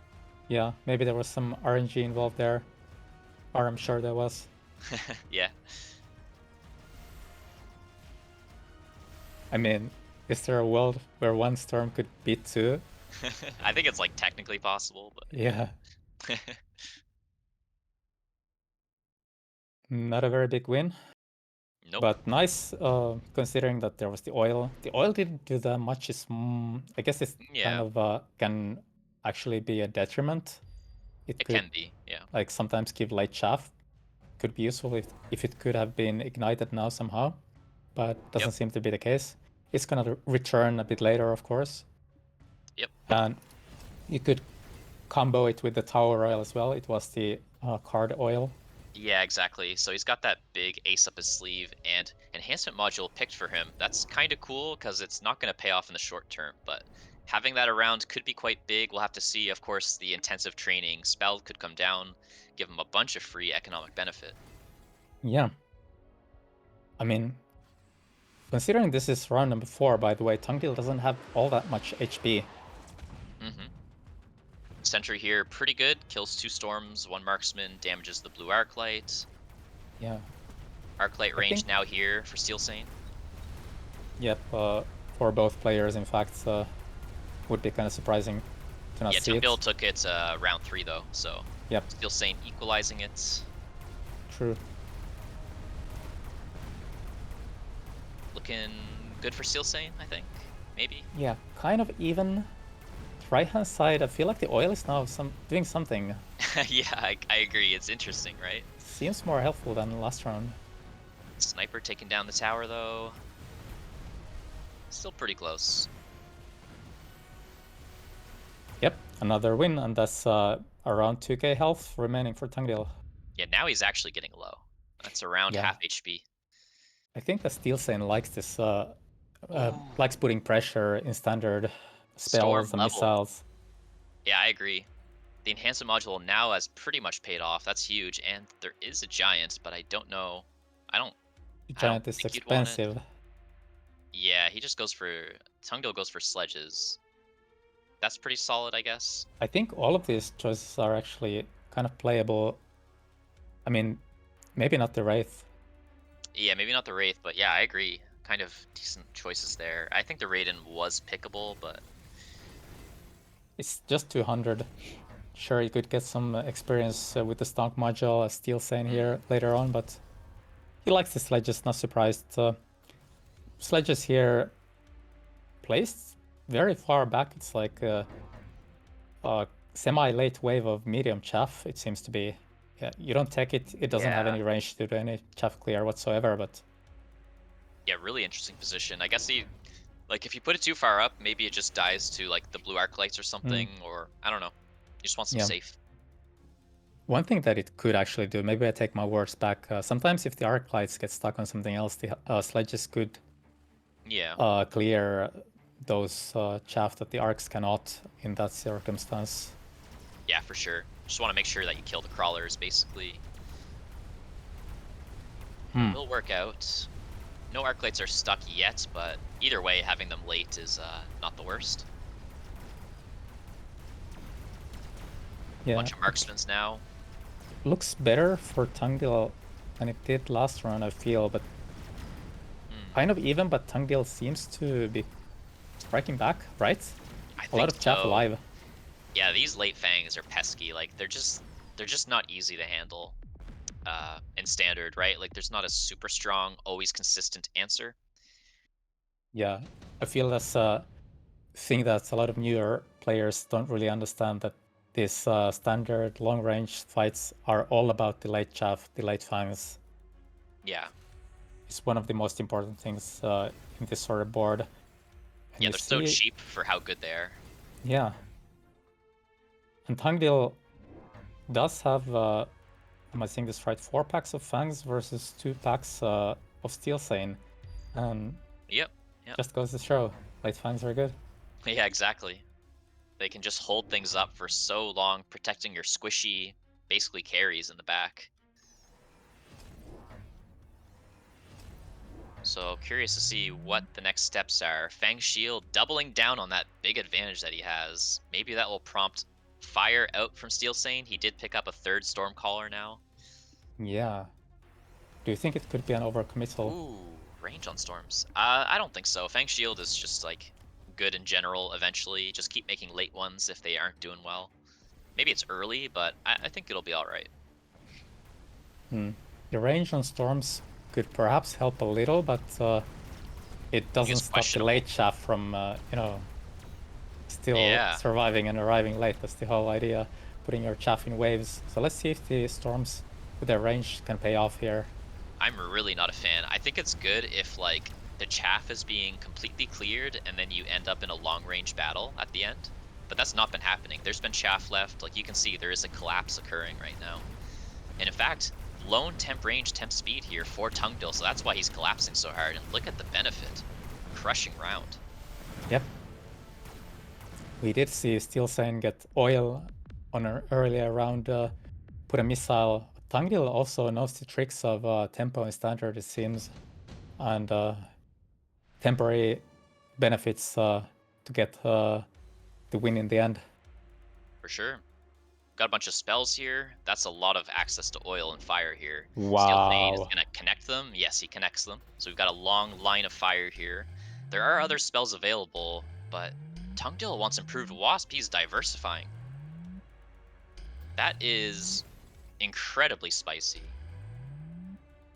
Like, round 7 is late for improved Wasp, guys. Like, improved Wasp is a card that you pick early and you try and scale because the levels are more efficient while costing the same amount as normal. So picking it up late is, like, extremely unorthodox. And he does buy them, of course. He has Energy Shield available. No carry text, though. He's got, like, the jump drive set up. Bubbles going down for both players, of course, with such high-quality spells available. EMP available for Tungdil. Hopefully he can manage to hit 2 bubbles at once with it. Yeah, I think the big fire should be very effective, but still the late chaff doesn't entirely get eliminated by that. Another oil? Like, are we lighting the entire row? I Imagine it don't gets bubbled, by understand. the way. I know it won't get bubbled, but, like, imagine it did. Oh my Ah, gosh. sometimes people try to block the oil from connecting to the fire though, Yeah, but for he sure. just wanted to go extremely wide. Can he one-shot Tungdil? Like, I don't think so. But that would be, like, the intention with this play? I don't know. Yeah, if he doesn't, it's very expensive. Yeah. I mean, Steel Sane, however, did not loan, Tangdil did, and Tangdil used 4 Yeah. devices, so it's not that bad when you think about it, right? Yeah, no, it's a good point for sure. Yeah. No loan from Steel Sane. He did do the temp range, but that makes sense. Yeah, At this point, you have to temp range every single turn. This is a long-range battle. yeah, both players did. So Yep. Steel Sane is taking a good win Yeah, of the it's like round. maybe 1,500 damage. A Yeah, little that bit was a more. lot. Yeah, I okay. All mean, right. you weren't too far off with your suspicion that it might one-shot Tangdil, but it didn't. Yeah, maybe the loan could be the difference. You never know. But in any case, unit drops are here. Unit reinforcements. I guess you What could do you fortress anti-air if you want to get rid of the wasps. Otherwise, nothing's jumping out to me. Like, rhinos could be cute, but I doubt it. The force do look kind of good here. Just the cost, like 2 bodies with a big amount of health for 150. For It sure. looks very nice, especially since you don't have the sell button unlocked here. Steel Saint Tangdil has the sell button here, but Steel Saint pays 350 to get 2 overlords instead. What do you think about that? Big not fan here. Like, there's Both marksmans on the players. battlefield. Okay, I like it for Tungdil. Like, he's summoning improved wasps. Um, yeah, I think I'm fine with it for Tungdil. For Steel Saint, though, Hmm.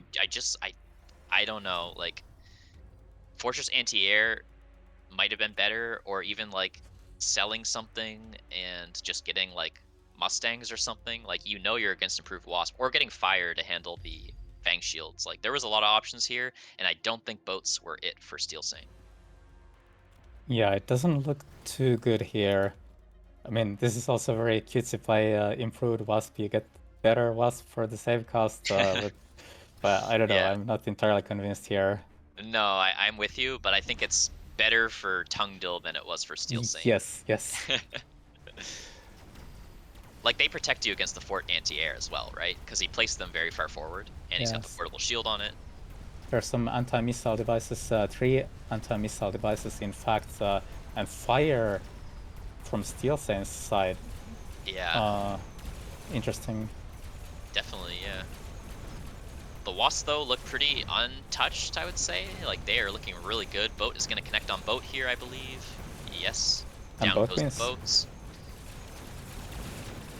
And will that be enough damage? I don't think so. Fire has taken care of a lot of stuff. Looks like it'll be just the boat left. Getting Wow, the it's bubble. more close than I thought. The debuff? Yeah, the AMD goes down. Improved wasp will probably... Oh, nope, they won't close it out. Marksman's going to take it home. Hmm. Well, Steel Saint removes almost half of the HP pool of the opponents, but he pays the hefty cost of 3 AM devices going down there. Oh, That's not Lightning nothing. Storm. That's That's huge. huge for both players, but certainly maybe better for Steel Sane here. Yeah, this Wasp cannot be protected at all. Yeah, what are you doing here? Are you beaconing? Are you selling? Are you beaconing? I don't I even know think what you to cannot do. sell. You don't even know which side is gonna Yeah. be on. I don't know. I think a lot of players would try to beacon here. You could try to guess where the lightning storm is gonna hit, and sometimes people beacon this outside Wasp to go around the edge of the map. I've seen Yeah, Steel yep, Sane do that often, I think, actually. But for sure. here is his opponent who has to make that call. For sure. We see the And Mustangs come out. That's the answer. I think it makes sense. A little bit scary with the storm, of course. Mustangs do get one shot by the storm spell. yeah, at least you can pay the price here and shield, and you need to shield anyway here, right? 100%, yeah. You just have to. Like, you have so many brittle units, right? Marksmen, Stormcallers, of course your Chaff, Mustangs. The question here is how many shields can you get away with? Can you just make 3 here, Steel Sane, or do you have to? I think you could. One here, another one in the middle, and then the third one here. Yeah. Or does he go for 4? The thing is that they're so good late game. Maybe you're just happy to all in here. Like, you are trying to just 5? finish them off. That is a lot, though, but... Yeah. But yeah, I mean, it makes some sense, I guess. Um, An oil probably gonna be quite helpful for Tungle here, right? the thing is that these Mustangs are white. Like, these are improved Wasp. They have energy shield. They have a lot of HP. Like, they have more than the Mustangs by over double. Yeah. Can the Mustangs connect? Can they do enough damage? Mustang's sitting pretty inside the shield device here, Yeah, really good dishing out positioning. some damage. Yeah, there's fire everywhere. I mean, maybe Steel Sane's got it. Tungdil doesn't have much HP. The boat is still alive for Steel Sane. Oh, the timing there was good. It's looking very strong for Steel Sane here. Wow. His whole army survives. Wow. That has to be it, right? That's it. Everything is falling. What a crushing win on round number 9. Yeah, it was looking even until that point. Yeah, 1.7k negative health on Tungdil. Well played by Steel Sane. All Like, right, a 1-0 lead. yeah, what do you think cost Tungdil the game there? Um, maybe the improved Wasp, right? It felt weird to me, and yeah, didn't really pay off. Yeah, the boats were expensive. I think it's a kind of a cutesy thing to summon this Wasp, but I think it's very expensive. Just didn't look like a very nice thing to commit more to. Still managed to counter it with the Mustangs here very nicely. For sure. And in the end, the Fangs with Shield were dealt with quite easily as well. Yeah. Well played. I'm gonna take a really quick break here. I'll be right back. Right.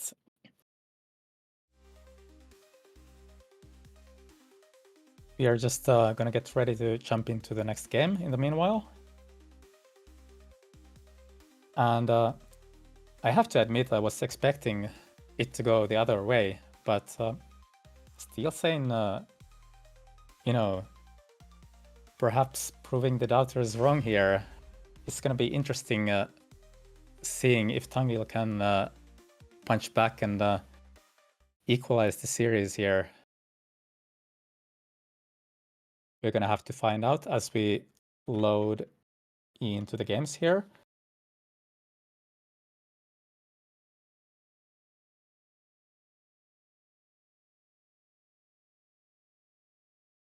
So one more game and Steel Sane potentially makes it through.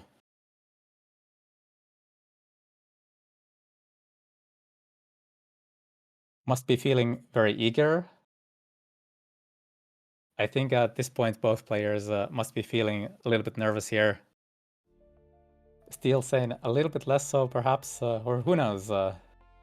Sometimes when you're close to clutching the W, that's when you feel the most nervous, most afraid. Let's see how it goes. We're loading into the game. And I don't know, will Tungdil stick to his guns and just play a solid standard game? Or is he gonna do more flank plays? Curious to find out. But I do think it will be another long range fight.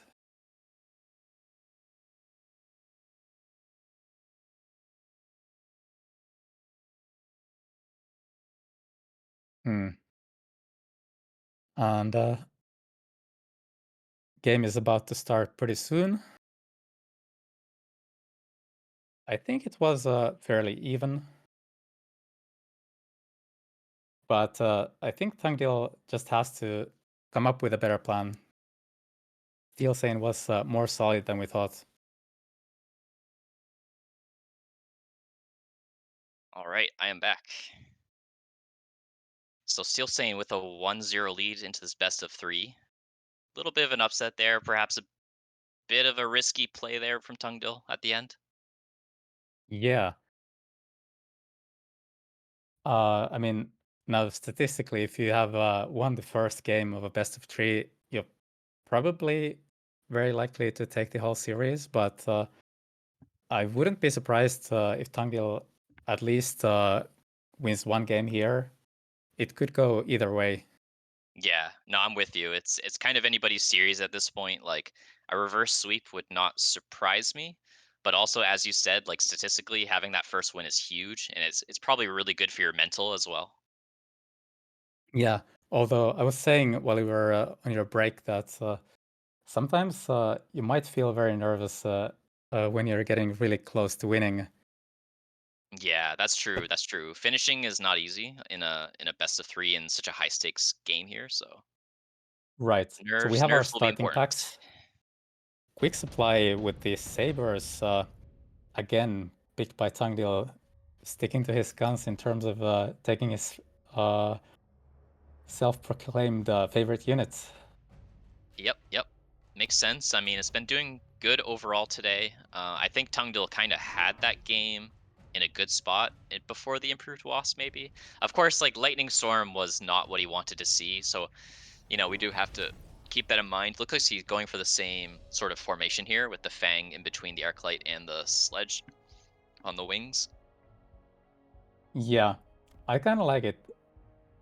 It's very interesting. Yeah, definitely.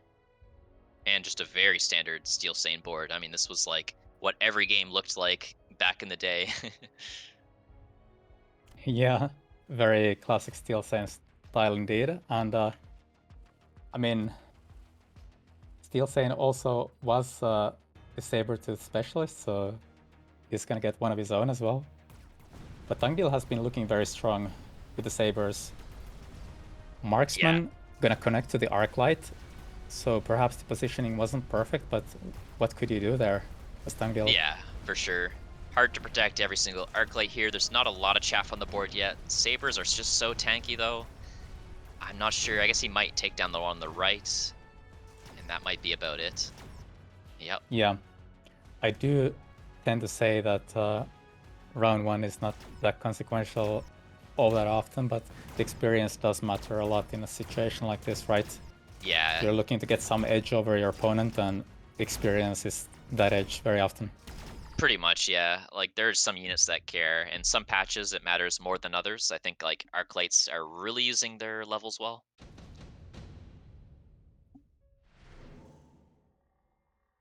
Early Missile Strike. Advanced Shield Device is also, like, a really good card, I think, but hard to pass up the Missile Strike. Yeah, for sure. Both players take it. It has such a high pick rate, right? It must be, yeah, it must be, like, a good, like, 70, 60%. I don't know.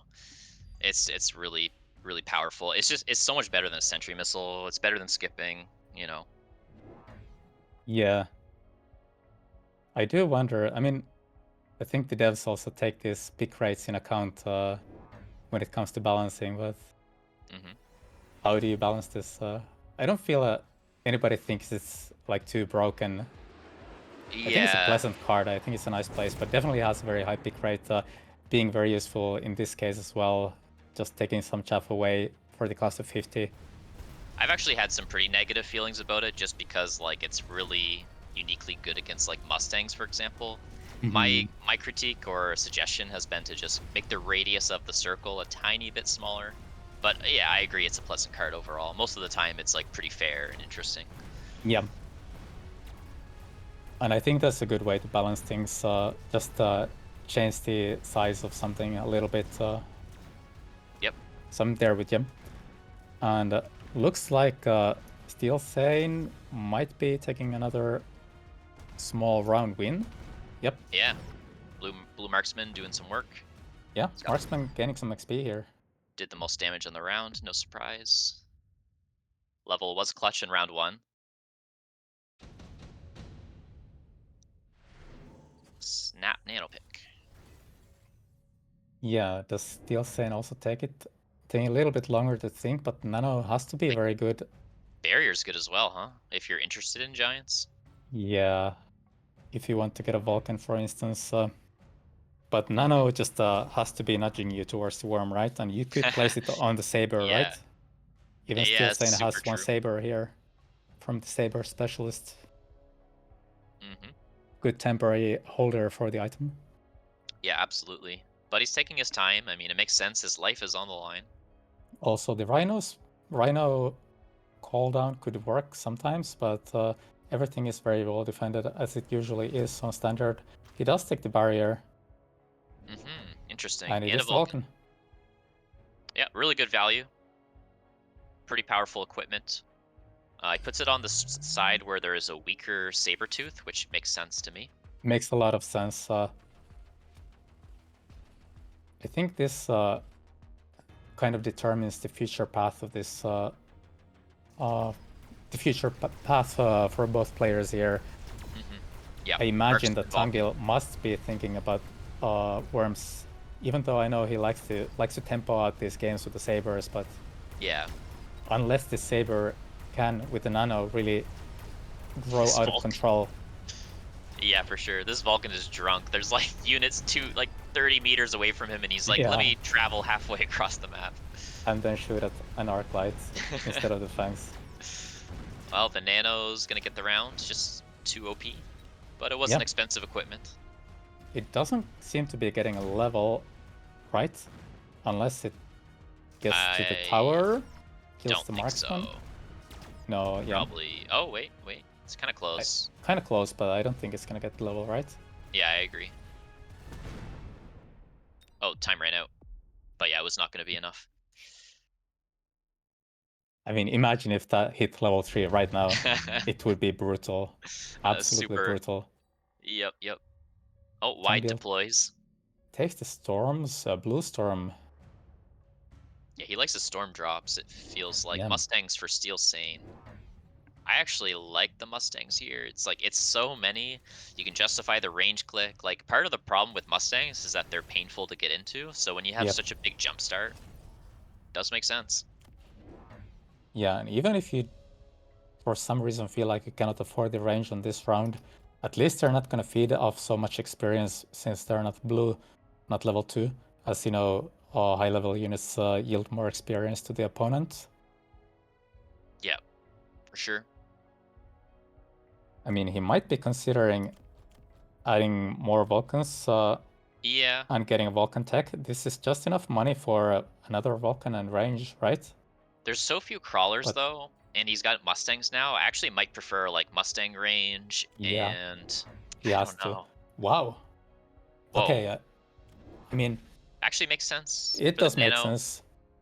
Hmm. We've seen people run around, like just snowball Yeah, having these nano sabers. They can get out of control. So 100%. it's very understandable getting the smelter. Let's just hope that it does manage to connect with that range. I mean, there's no Mustang range, there's no Melter range. This might be like his growing pain turn where it's Mm. gonna be painful. But that could be an advantage in terms of the Mustangs kind of being chaff for the melter here, Yeah, it's as locked they don't on. have the range. Yep. All right, looking all right. Left side getting crushed though, but maybe he's happy to just scale. Next round he'll take his Mustang range, I'm sure, and hopefully he feels he's in a good spot. Yeah, he did deal with the Saber, that's good, but taking a lot of damage here. Yeah, that's like all over 1,000, I guess. Nothing Yeah, small. it's quite a lot. Yeah. We see some levels here as well. Yeah, so we'll see what he does. He's in a lot of different units right now. Underground threat for Tungdeal. I imagine Steel Sane might consider taking the same thing here, right? I agree. I think you could mobilize Battleship due to the lack of anti-air here for Tungdil. Yeah. But maybe that's a high variance play. I think a low variance play would just be like Underground Threat. I don't think you fortify Mustang, but it is a cute card. I've even seen some people get double beacons sometimes and Hmm. do 2 pulls here, but that just seems like it doesn't make a lot of sense here. Instead, the underground is picked up. Is very Yeah, good. Just for 20, sure. like 2 packs of crawlers, 48 crawlers, I guess. Anywhere on the Yeah. map. Yeah, it's such a powerful card. It's sort of like Missile Strike, where like the pick rate is really high, at least in high MMR, but probably like everywhere. Yeah. Okay, I very interested about this missile placement here. Mm. It's, I think it looks to be kind of missing a few of the Mustangs. Am I crazy here? I mean, if it hits, it's really nice, but I it's think not it gonna hit the might crawlers. miss. Yeah, it might miss like a few. I think it's gonna hit definitely most of them though. There's the tech commitment. We have range on Vulcan and anti like missile interceptor on Mustangs to stop the blue storms, and it looks like he bought more storms, so I think he'll be happy about this. It looks like he bubbles that missile we talked about. It would Yeah, have that does get dealt missed two with. of them Yeah, probably. would have missed just a couple, but hit almost everything. He Hmm. does clear some chaff as Tungil doesn't shield this missile. Yeah, yeah, pretty good missile for sure. He needs to kill this nano saber once again. It might be tougher this time. Yeah, the Vulcan is stuck on another Saber, Oh protecting the Nano no. one. Oh, that's so brutal. Both Vulcans actually stuck. Disaster. Yeah, the Oh my barrier was very gosh. strong, but now it got gunned down by a bunch of DPS, and it's Uh, looking that's like very bad for Steel 2,000, Sane. Yeah, over I 2,000. don't think it's gonna be enough, but it's getting there. And now this also causes a lot of problems for Steel Sane. I mean, in Mechabellum, you only need to win the last round to win the whole game, but this causes a lot of problems. Like, you have to be guessing what your Yeah, opponent does. Does your opponent try to finish you off by alone and melee missiles and temporary spells and whatnot, sudden moves, or do you hope that they don't do that and go for the econ? Like, yeah, it's very tough 100%. here. Yeah, it's like it's tough to even know what to do after seeing that last round. Like the problem was the Vulcans got stuck on the Sabers. So you Yeah, would love to rectify that, but it's not super easy. Like you have a lot of things to solve at once here. The Sabers are taking range. Now they've got like proper levels and everything. They are just monsters. Like I actually think they're more valuable yeah. than the giants on the battlefield here. Absolutely, I think they're just better than the Melters here. That's why Melters have fallen a bit out of favor, but Steel Saiyan still seems to like this Vulcan Melter composition sometimes. It's a bit weird to me. But yeah, like you need something else. Like you need basically 2 Vulcans on each side of the Melter here to stop things from getting stuck. Like stop the Vulcans from getting stuck on the Sabers and the Melters getting stuck on the Chaff. It's a bit awkward here, I feel. Yeah, for sure. There's just so much stuff here for Tungdil. Like he's got units everywhere trickling in, And and the Vulcans talking have so about much work. Yes, I'm talking about Steelsen having to guess what the opponent does. Tungil did go for the lone and temp range speed, but Steelsen tried to eke out some econ here, but it looks Hmm. like that was a gamble that might not be paying off. It looks very brutal, very dangerous Yeah, here. No, not it's looking good. not looking good at all. It looks like Tungil got the game. All right, Tungdil punching back. Going Yeah, to our final game. equalized the series, and wow, I really don't know after all of this what's gonna happen. Both Yeah, I players mean, looking like they can win very convincingly, right? I'm not sure because Tungdil kind of crushed this game a little bit one-sided. The other game was like ultra close with maybe a throw. So I'm still gonna give it to Tungdil here, but I agree Steel Sane is like looking formidable overall. Yeah. Yeah, I think you're right. Yeah, these sabers. Everyone in chat is just like sabers. Oh my gosh, sabers were really good today. There's no doubt about it. Everybody knows they're good in the meta. But you know we're early on in season 2. They were just introduced, so I think it's all right overall.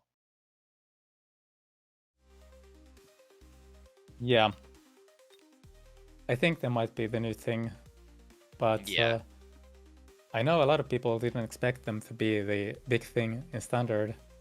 Everybody was saying saber aggro, saber aggro. yeah, yeah. It's interesting. Like they're just tanky enough that they sort of fulfill a role of a tank, and then having another job on top of that, like single target, is definitely helpful. So they have a role. They have some utility with like the anti missiles, but I personally don't even run that tech. Maybe I would if I was a standard player. I'm not really sure. It's not the most effective tech on that front. I do think it can be, like you said, it's not very effective, at least not very efficient, but sometimes it might be just enough to get a job done of Yeah. stopping some storm callers, but it's a bit niche. I personally do run it, so don't click it very often, but it's kind of hmm good. Yeah, people don't really go wide with saber teeth. They usually go tall, just have like, 4 of them, take all the levels. So maybe that has something to do with it. I know in the past when it was like several patches ago, people used to go wide with it. Like I've seen Doxson go pretty wide with his sabers in standard, taking range on Yeah, them. I remember that. It has looked very strong from time to time. Yeah, so we'll see. Um like I personally have not seen anybody buy like more than 6 of them in standard.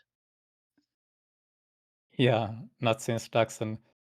It's probably just like you need so much chaff clear these days. Like so many of your deploys are going into arc lights just because of the current meta that we're in, that you're sort of deploy starved, and like levels are also really efficient and it feels easier than ever to get experience, just due to like arc lights always being leveled these days. So sort of interesting how all these things play together.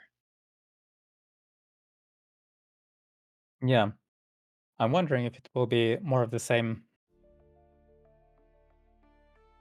Yeah, I mean, we'll have to see. I still think like we're early on in the season and like the devs are watching things very closely, so I'm sure we'll get some big changes. I believe boats have not been changed at all yet, right? Since the season launch. So I would expect a pretty big patch to come. Hopefully they realize sabers. I'm sure they have like the win rates and everything. So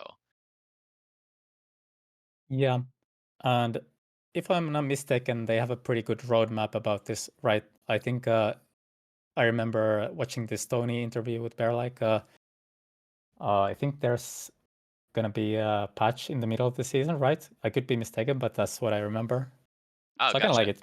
Yeah, yeah, that's nice for sure. Good to shake things up. I feel like we're sort of starting to approach a pretty good understanding of this pack. Like, I do think Mecha Bellum is a game you can play like infinitely without patches, and like you will occasionally learn new things. Like, it's just one of those deep games. But I think players will be itching for like a big shakeup of the meta, and I think there's a lot of room to do so with all the new changes and stuff. Yeah, I do agree with you on that. The depth this game has is so fantastic. It's such a complex game and has a lot to offer even without patches. But I also like the patches in terms of people not just being able to learn cookie cutter stuff. Yeah, You have to use your creativity and you get introduced to new unknown situations and you still have to navigate through them very quickly. And I think, as you can see, like somebody like Tangdil who wasn't active now comes to grind, learns everything very quickly. Like these players can really shine a lot yeah, when you have a balancing mentality like this. I like for it. sure. Definitely just a generically good player. Some of these OGs.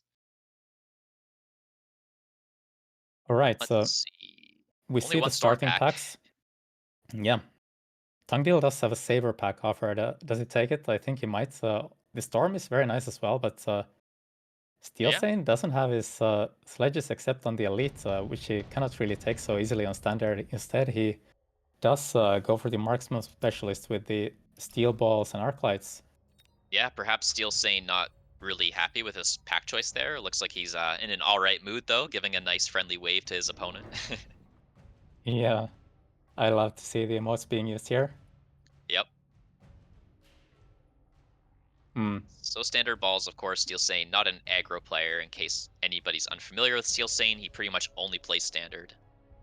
Yep, and the same for Tangdil as mentioned earlier, but of course the sabers and the arcs crawlers make a lot of sense in standard as well. Speaking of old school, by the way, Tungdil's crawler positioning is pretty old school, where like you could deep flank it and like every single crawler would get pulled. Whereas these days we try and mitigate that, only allow like a certain percentage to be pulled to the flanks. Yeah, you don't see that very often. Surprised about that. Very surprised, in fact. Yeah, like some players just don't care. They think like flanks are bad in standard, I guess. But I mean, you make the flanks look really good in standard. So I guess it just depends if you know what you're doing, what type of playstyle you're going Yeah, for. I think it kind of stops being standard at that point though, but Yeah.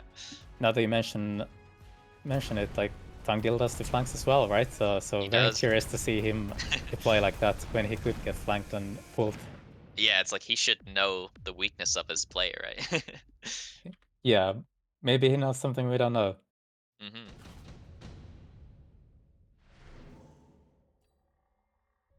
Early All right. drops.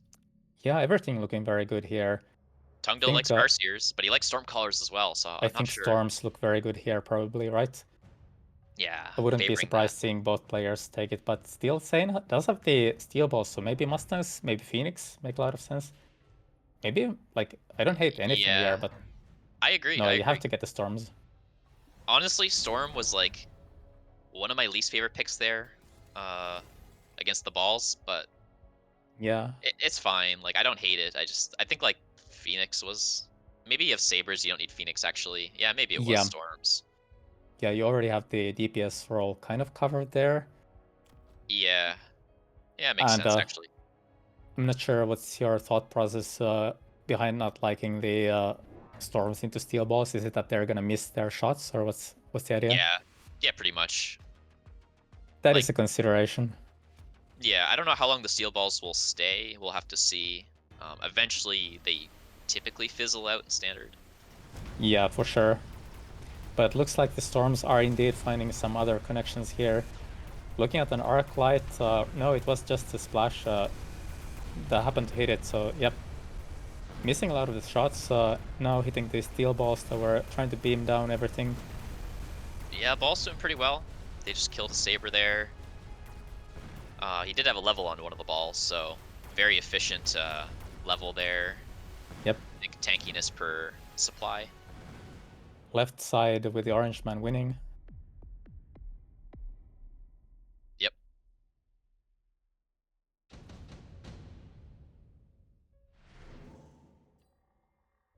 Laser for Tangdil.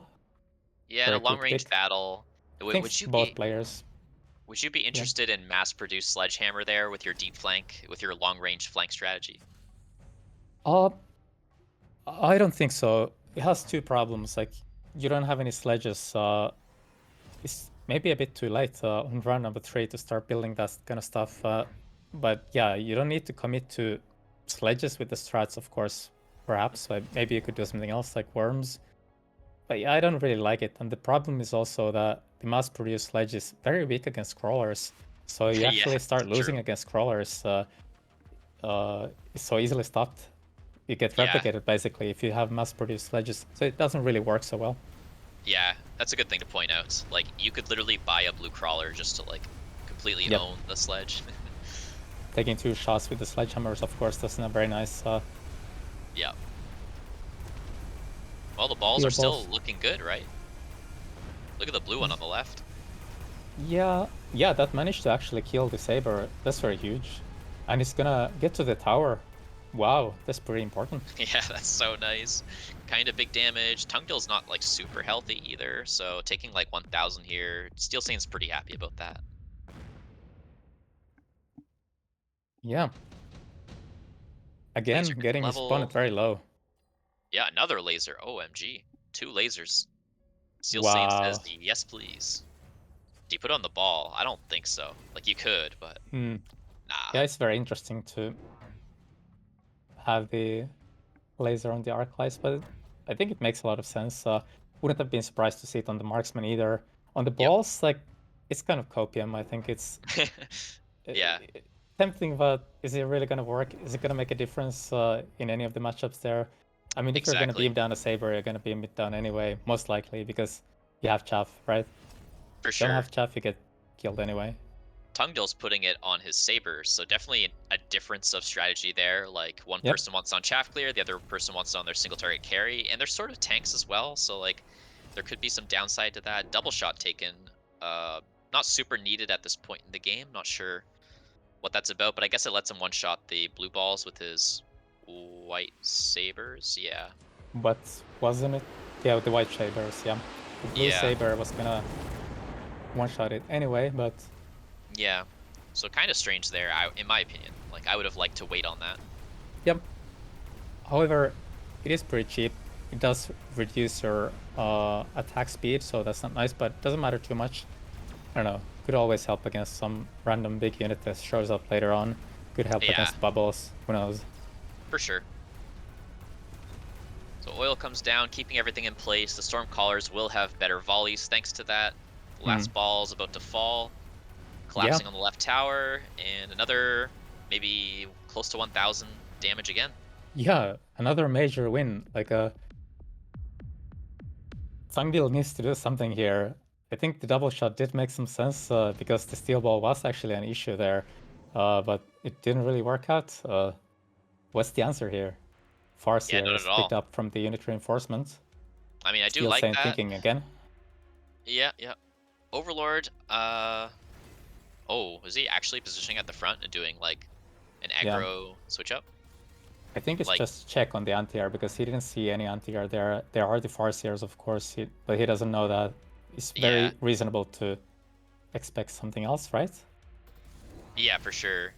There is no Overlord artillery ground cannon tech for the Overlord's chin gun, I Yeah, guess. no jump So drive either. yeah, so it's like weird, right? Like, you're never It gonna is get hit in the weird. tower. You're always gonna be stuck shooting at stuff. But maybe it's still good. We'll Yeah, see. it is kind of a small pivot to some level of aggro, and Steel Saint does also try to pull everything here, and does pull everything, but will that be enough? The Farseers are ready to fight the boats here, and the boats are still going to be stuck on a bunch of units here. So maybe that was a huge mistake. Maybe that's what Tangdil needed to get back into the game if this doesn't work. That's my thoughts, but maybe he's still looking okay. Like, if he wins the round, then Hmm. you know it's gonna get so scary here. But is he winning the round? That is the question. Probably. Oh, it's really close. I'm actually not sure. I think he's got it though. Maybe a I small am not so victory. sure. Maybe a small victory indeed, but the boats didn't really achieve anything, so Oh that no. explains why the win, if there is a win, is smaller than last time, and it's Oh, not even a kind of a win. small loss. Yeah. Wow. That Uh-oh. might have been a huge mistake. Now, what Maybe is nice is he can sell the boats. Like, he didn't tech true. them. That is It's so true, but painful though. and redeploy. He could redeploy them as well, but that's also kind of sure you kind of save the boat, but the boat isn't that useful now, is it? That's why I'd sell them. Yeah, I don't think they're good. I think it was just a mistake, and you just sell it and say, "Whoops, my bad." You could have actually sold one and redeployed one on the other flank because there is no Farseer to cover that, right? I'm a bit surprised you Yeah, didn't do that, but yeah, Orbital it's a is new kind of play. solid as well. Ooh, he techs it. He techs it. All right, he Yeah, is in the boats. Do indeed. or die. I mean, Kind he's of got crazy. the carry loadout. I don't know if that's a good thing or a bad thing. Splash could be helpful against all the chaff. We'll see. Also adding an arc light, like you said, the chaff was an issue there, but also the arc lights, the sabers here are something that the boats need to kill before they can dream of getting to the tower, right? Yeah, exactly. Hmm. Yeah, All I right, don't know. Oh, we're just stuck on chaff. At least we shoot faster now, though. Take down the bubble quickly. we shoot faster, but do we shoot faster for long? If we fall down from the skies, Yeah. no more missiles. Yep, boats are lost 20 seconds into the round. Yeah, I mentioned that Tungdil likes Farseers, and I think he's gonna love Farseers even more if things start turning around here. Because they were huge, they were instrumental, right? Yeah, they basically saved him the game. I think if he didn't get the Farseers, maybe if he only had one Farseer on that side, even, things could have looked different. But right now, he looks to be mounting a comeback. Yeah, I mean, the rounds are not super close. Like, you can really tell that Steel Sane does have some issues. Tungdil going for the long-term value of the equipment here and amplifying core. Maybe Steel Sane considering the nuke. He might just need to buy some rounds to get his Overlord techs going. I think he loves to nuke, but I don't know if it's a really solid play here. He I like the doesn't line take he it. did. It's kind of good. Yep, it could have been, would have been shielded, and maybe the level 2 boat with the absorption could sustain, right? And I kind of like the Yep, beacon yep. here. There's only going to be one Farseer here. Maybe the Yeah, boat could like connect to something and heal yeah, and for kill sure. stuff. Of course, he's doing the mobile beacon for the potential nuke. You cannot shield the air, so it's pretty common to do that. Yeah, The absorption module has pretty big potential to snowball here. There is EMP, and that's going to be extremely nasty on the boats. Like, if it's even just for slowing them, right? The yeah, first years have a 75-meter advantage, and they EMP, so it is pretty huge. nasty. But the good news is that if you get EMP'd and you have the launcher overload, you actually get extra range again. So it's Mm-hmm. not that Good bad, but thing. it Good doesn't thing to look point very out. nice. Yep. AMD there up front. I guess it prevents instant sentry missiles and then gives you a little bit of value against the Farseers, but you really need more than one to have, like, complete denial of the Farseer missiles. Yeah, you would need a few, I feel. Yeah, like 4, maybe even more. That could actually be an interesting move. Like a Yeah, Hail Mary to try to actually win the game here. I've seen games won with it for sure. But look at this. Lock-on's already EMP applied. Their DPS is doing nothing. They're providing nothing but tank value at this moment. And the Farseers are just scaling really well. Like, there's an amp core and a level 2 one. It's got a level available. They deal tons of player damage. Yeah. I feel like Tungdil just played normally and Steel Sane tried to get a bit creative here and doesn't seem like it's working out. Like I think he needs a miracle to stop these rounds from going the way they are, constantly taking 1k damage and more. I agree. And sometimes it's hard to have an answer for Farseers. Like, if you're losing and you're against Farseers, I find that to be one of the hardest games to come back from. Because Farseers don't have, like, an inherent weakness other than stats. And usually you're not losing because of the stats. Yeah, and like you correctly pointed out earlier, they do deal a lot of damage. 300 I guess they is have the so missile much. weakness, but can you really buy like 8 AMDs here to counter them? Like, maybe. Hmm. Like, I have I don't seen know. players win with that before, but it's such a Hail Mary. Interesting that the absorption module both was sold while you have the stonk module. Does that make any Yeah. sense to you? Yeah, I'm not sure about that one. I mean, He's selling the buying boat fire. kind of makes sense. And the nice thing is that you can beacon away. You're not going to get slowed down by the missiles because you have a crawler in front, but Yep. still, the composition just doesn't seem to have a lot of advantages for Steel Sane here over Tungdil. I like the play he's doing to an extent. Like, he's lighting the ground on fire because chaff is the issue. He's running the boat away because the boat is just inting. He's sort of like turning this into a long-range battle and admitting that the boat was a mistake, which is what I said like 3 rounds ago, by the way, or 2 Yeah, rounds ago. But we'll see. I mean, it's a good shot. I think he could have gone away from this boat situation earlier. Maybe he would have had a better chance that way, but at least there's a big investment to the Farseers. Maybe Yeah, they could have some trouble. I think they could. I think this was a great move. I just hope it's not Yeah, too late for him. I mean, this fire is deadly, and there's a lot of stuff left. yeah. Tungdil had a lot of Fangs and the Farseers to deal with this, and now the fire counters the Fangs very well. Steel Sane does have a I don't know, 4 levels and a marksman, a lot of storms. Oh, Not tower looking so though. bad as I thought, but yeah, bad timing. Yeah, it's looking more like a draw this round than anything, but maybe that's a good start for Steel Saint to come back. A comeback to the comeback, you know? Hmm. Yeah, it's been a strange game. Yeah, no doubt.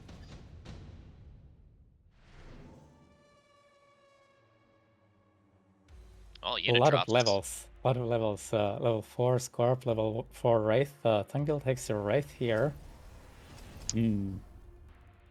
I like the Wraith, I For think. There Tungil. are, yeah, like if you put it on the right side of the battlefield here, there's just simply is not much anti-air there, and like that thing is True. high leveled. You can put it on the line. Like Steel Saint has 700 HP. Like you can do any play that's just like a one trick pony, right? Yeah. Steel Saint doesn't really stand to gain so much from the Wraith, seeing as his opponent has EMP Farseers. But Yeah, yeah. also, the Mustangs kind of make sense, but they could struggle a lot in the fire that he is himself creating. Yeah, I thought about that too. It's probably going to be okay since it will usually be past the halfway mark. But I mean, yeah, we'll Yeah, see. most of the fire is on his opponent's side, and the Mustangs do have solid 135 meters of range. Yeah, I feel like Steel Saint would love to buy a bunch of AMDs, but the sabers on the ground make that such a scary prospect. He might just lose them all. Maybe they're good tanks though. I mean, it wastes the whole saber shot. Yeah, very rarely that's an advantage of the AMD, but hey, that could count sometimes. Adding more storms on the right-hand side. Hmm. Yeah, I mean, I like it. He's winning because of the storms. I really think that's like the best thing he has going for him. The Mustangs are going to help out a lot, I think. But the Wraith has field maintenance. Is there enough damage to kill it? It's on the side, like you said, the side where Yeah. Steel Saint doesn't have enough damage. Yeah, he went for the exact play I mentioned. Just put it on the weak side there. It's got tower pressure, and of course, there's no EMP, so it's just going to regen like crazy. Yeah, Tungil still has good 1,200 damage worth of units on the left-hand side if they can survive. Oh, and Right-hand tower goes side, down. yeah, wow, GG. that's Tongdil it. makes it through. Wow, well played by Tungil. Congrats to him for advancing to the playoffs. Yeah, very unfortunate for Steel Sane. I think he was in such a great position until he tried the boat thing. Yeah, I think he has to be very frustrated about that. In retrospect, it wasn't such a good move. I think he had a lot going for him already in this game, Hmm. showing that he played very well, but kind of threw the game there in the end, I feel. Absolutely. Well, we are going to get both of them in for an interview. If you have any questions, chat, feel free to leave them, and I may look at them and say some of them. But yeah, I mean, they actually were pretty fairly matched. Um, the second game was the only just one-sided match, right? Yeah, yeah, I kind of agree. Welcome, Tungdil. Hello. Congrats on that win. That was a really close final game. Hello, Seal Sane. Thank you. My Cool. nerves are still going. Oh, I'm sure you guys are really stressed out. That was a really tense series. You guys did bring it to the third game there. The only really blowout game was a second game, a bit one-sided. But other than that, you guys had a really close series. What did you guys think were the key moments of this series? I'll start with you, Tungdil. um, well, in the last game, I think I got really lucky with picking the fast years when Steel Saint tried his bow cheese essentially. Because I don't think I had anything else to deal with them at that point, so that was pretty decisive. Um, and the first game, I think I kind of threw, but it was also really unlucky that the storm came the second I switched to air essentially. Yeah, yeah, Farseers are really good. I know you like Farseers. I've seen you pick them quite a bit when I was been spectating some of your games. And of course, you have Saber written as your favorite unit in the player cards. So nice to see you're using your favorite units there. Yeah, I was actually kind of surprised that I used Sabertooth this much. I didn't expect it actually, because I kind of checked my own games and I noticed that I don't have as good a win rate with them as I would have expected, but I guess it worked today. And I have to ask about the boat play at the end. I think you were in a pretty rough position, and Steel Sane got a little bit creative with the boats there, turned it from a standard match into like sort of a one-sided aggro. Do you think there was good merits to his play, or do you think maybe it was just not respecting? I mean, you said you got lucky with the Farseers. Do you think so? Do you think it was mostly that, or? But I think it probably would have won the game if I didn't get any anti-air that turn, like any real anti-air except for the fangs. Um, yeah, but of course it was a drop turn with Farseer, so maybe it wasn't the smartest move considering that. But I still got kind of lucky with it. Cast, any questions? You said something interesting. You said you were looking at the stats with those units of yours. Do you look at the stats very often, like win rates? Um, I started doing it lately, like the last couple of weeks. I started recording my game Oh, states and what starters I pick and whatnot, and how my win rate is with it. And yeah, I noticed that if I start with Sabertooth, I'm actually like 50% win rate, which is not that great. Yeah. Mm, yeah, that's very interesting. interesting. Makes a lot of sense. And I also saw that you've been grinding a lot after being on a hiatus, and you always seem to kind of return very quickly to the top. What's your secret? I don't know. I think it's, kind of like riding a bike. You don't really lose it. It just takes a bit of adjusting to the new units, and then you're back in the game. So you had a game against Flower Fairy very early on. They're of course a really strong player, but you gave them a good run for their money. I have to say, I really loved your redeploy play. I think redeploy in standard is not the most useful tech, like relative to say standard, but the ball flank. I think you had a crawler with it, or no, it was the arc light. That was really cool. What was your thoughts on that game? Um, well, knowing Flower Fairy, I thought my chances in late game were rather slim to win, so I tried to kind of push him out in the early game to mid game with, kind of, yeah, a bit of cheese, a bit of tempo, and yeah, the flanks were part of that, of course, to kind of distract him a bit, maybe make his setup a bit harder to do, and yeah, close up the game. It didn't really work out in the end, but I did actually go into the replay and figured out how to win it, but yeah, maybe next time. Wow, It was nice. very close. For sure. So coming back to the game, I know you take breaks here and there, which a lot of us do. Is it nice to see like a much more intricate esports scene like the MAG1? Yeah, it's actually really nice. I normally take breaks when there's like nothing new in the game, like I don't know if there are no new units and if no tournaments going or something, and then I take a break and play something else for a while so that I don't lose interest in it in the long run. Um, but if more tournaments are going on, I'm probably going to stick around anyways. So yeah, Yeah, that's great. Well, as far as I know, MAG1 has no plans to stop. We're going to keep going season by season. So hope that's to great. see you around because yeah, you're a really strong player. It's great to see you get through. Yeah. Thanks. So do you have any more questions for Tongue Cast? Yeah, I have one final question for you. You said you felt like uncomfortable going to the later rounds against Flower Fairy. Now, going into the playoffs, who do you think is the most frightening player for you? Is it Flower Fairy? I think it might be actually Flower Fairy, yeah. And Okay, I'm very interesting. also like if you go with aggro players, I think Sako and Sarah are kind of scary for me. Yeah, makes Mhm. sense. Did Sarah make it through? I kind of forget. No, he did not. Ah, Okay. that's great. I didn't remember that. Yeah, just wanted to double check that. All right. Well, thank you for the interview. We're gonna move on to Steel Sane now. Steel Sane, are you there? Yeah, I'm here.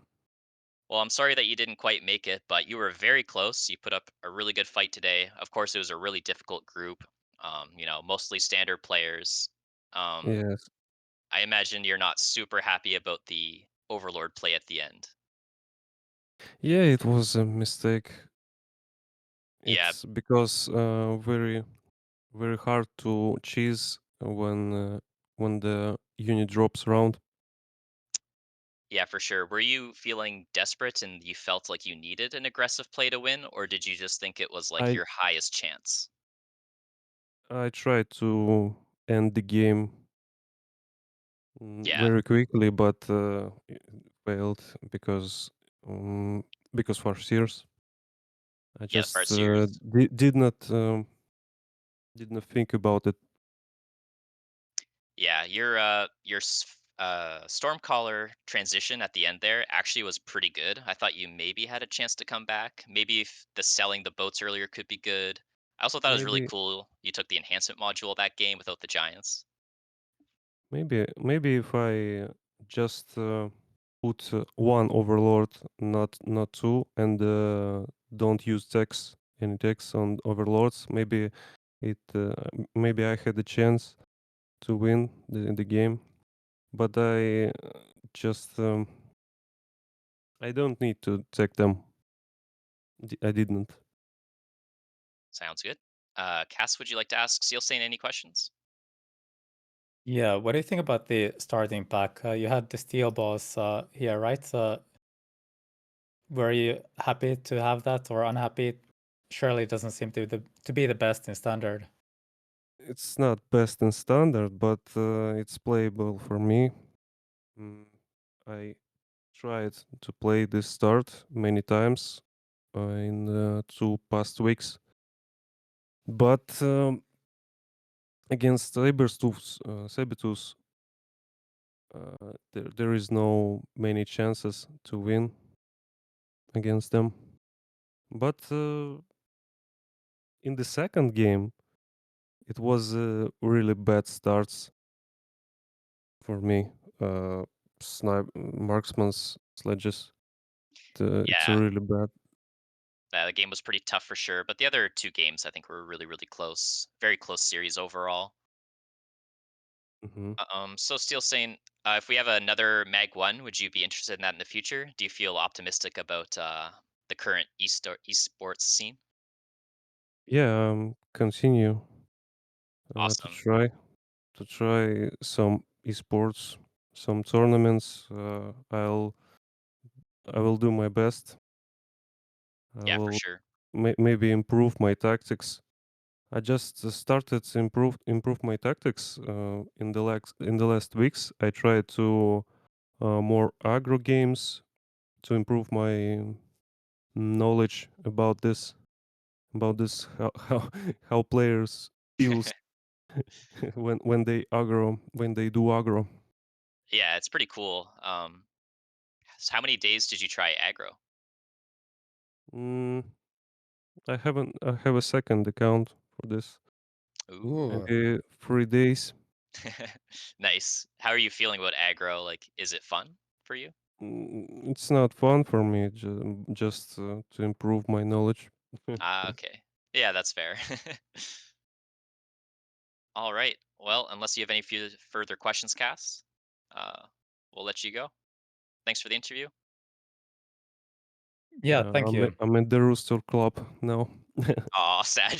It's okay. We all still love you. You're a great streamer. All right. Unfortunately, I believe there may be no more 401s left because Sarah also didn't make it. Unless Decemp is there. But anywho, that wraps up our Group C. Next Saturday, we have Group D. That'll be our final group stage. So please drop us a follow, and it'll be at actually no, it'll be at a different time to let West Coast American players have an easier time. We do have a slot for them, so that'll be at I think is it 2 o'clock UTC? Yes, production says so. So mark your calendar for that, and yeah, thanks for casting with me, Cast. Yeah, of course. It was a great pleasure, actually. I hope Yeah. everybody enjoyed it as much as I did. Yeah, for sure. That was a lot of fun. So yeah, we'll see you all next week. Yeah, Bye, see you everyone. then.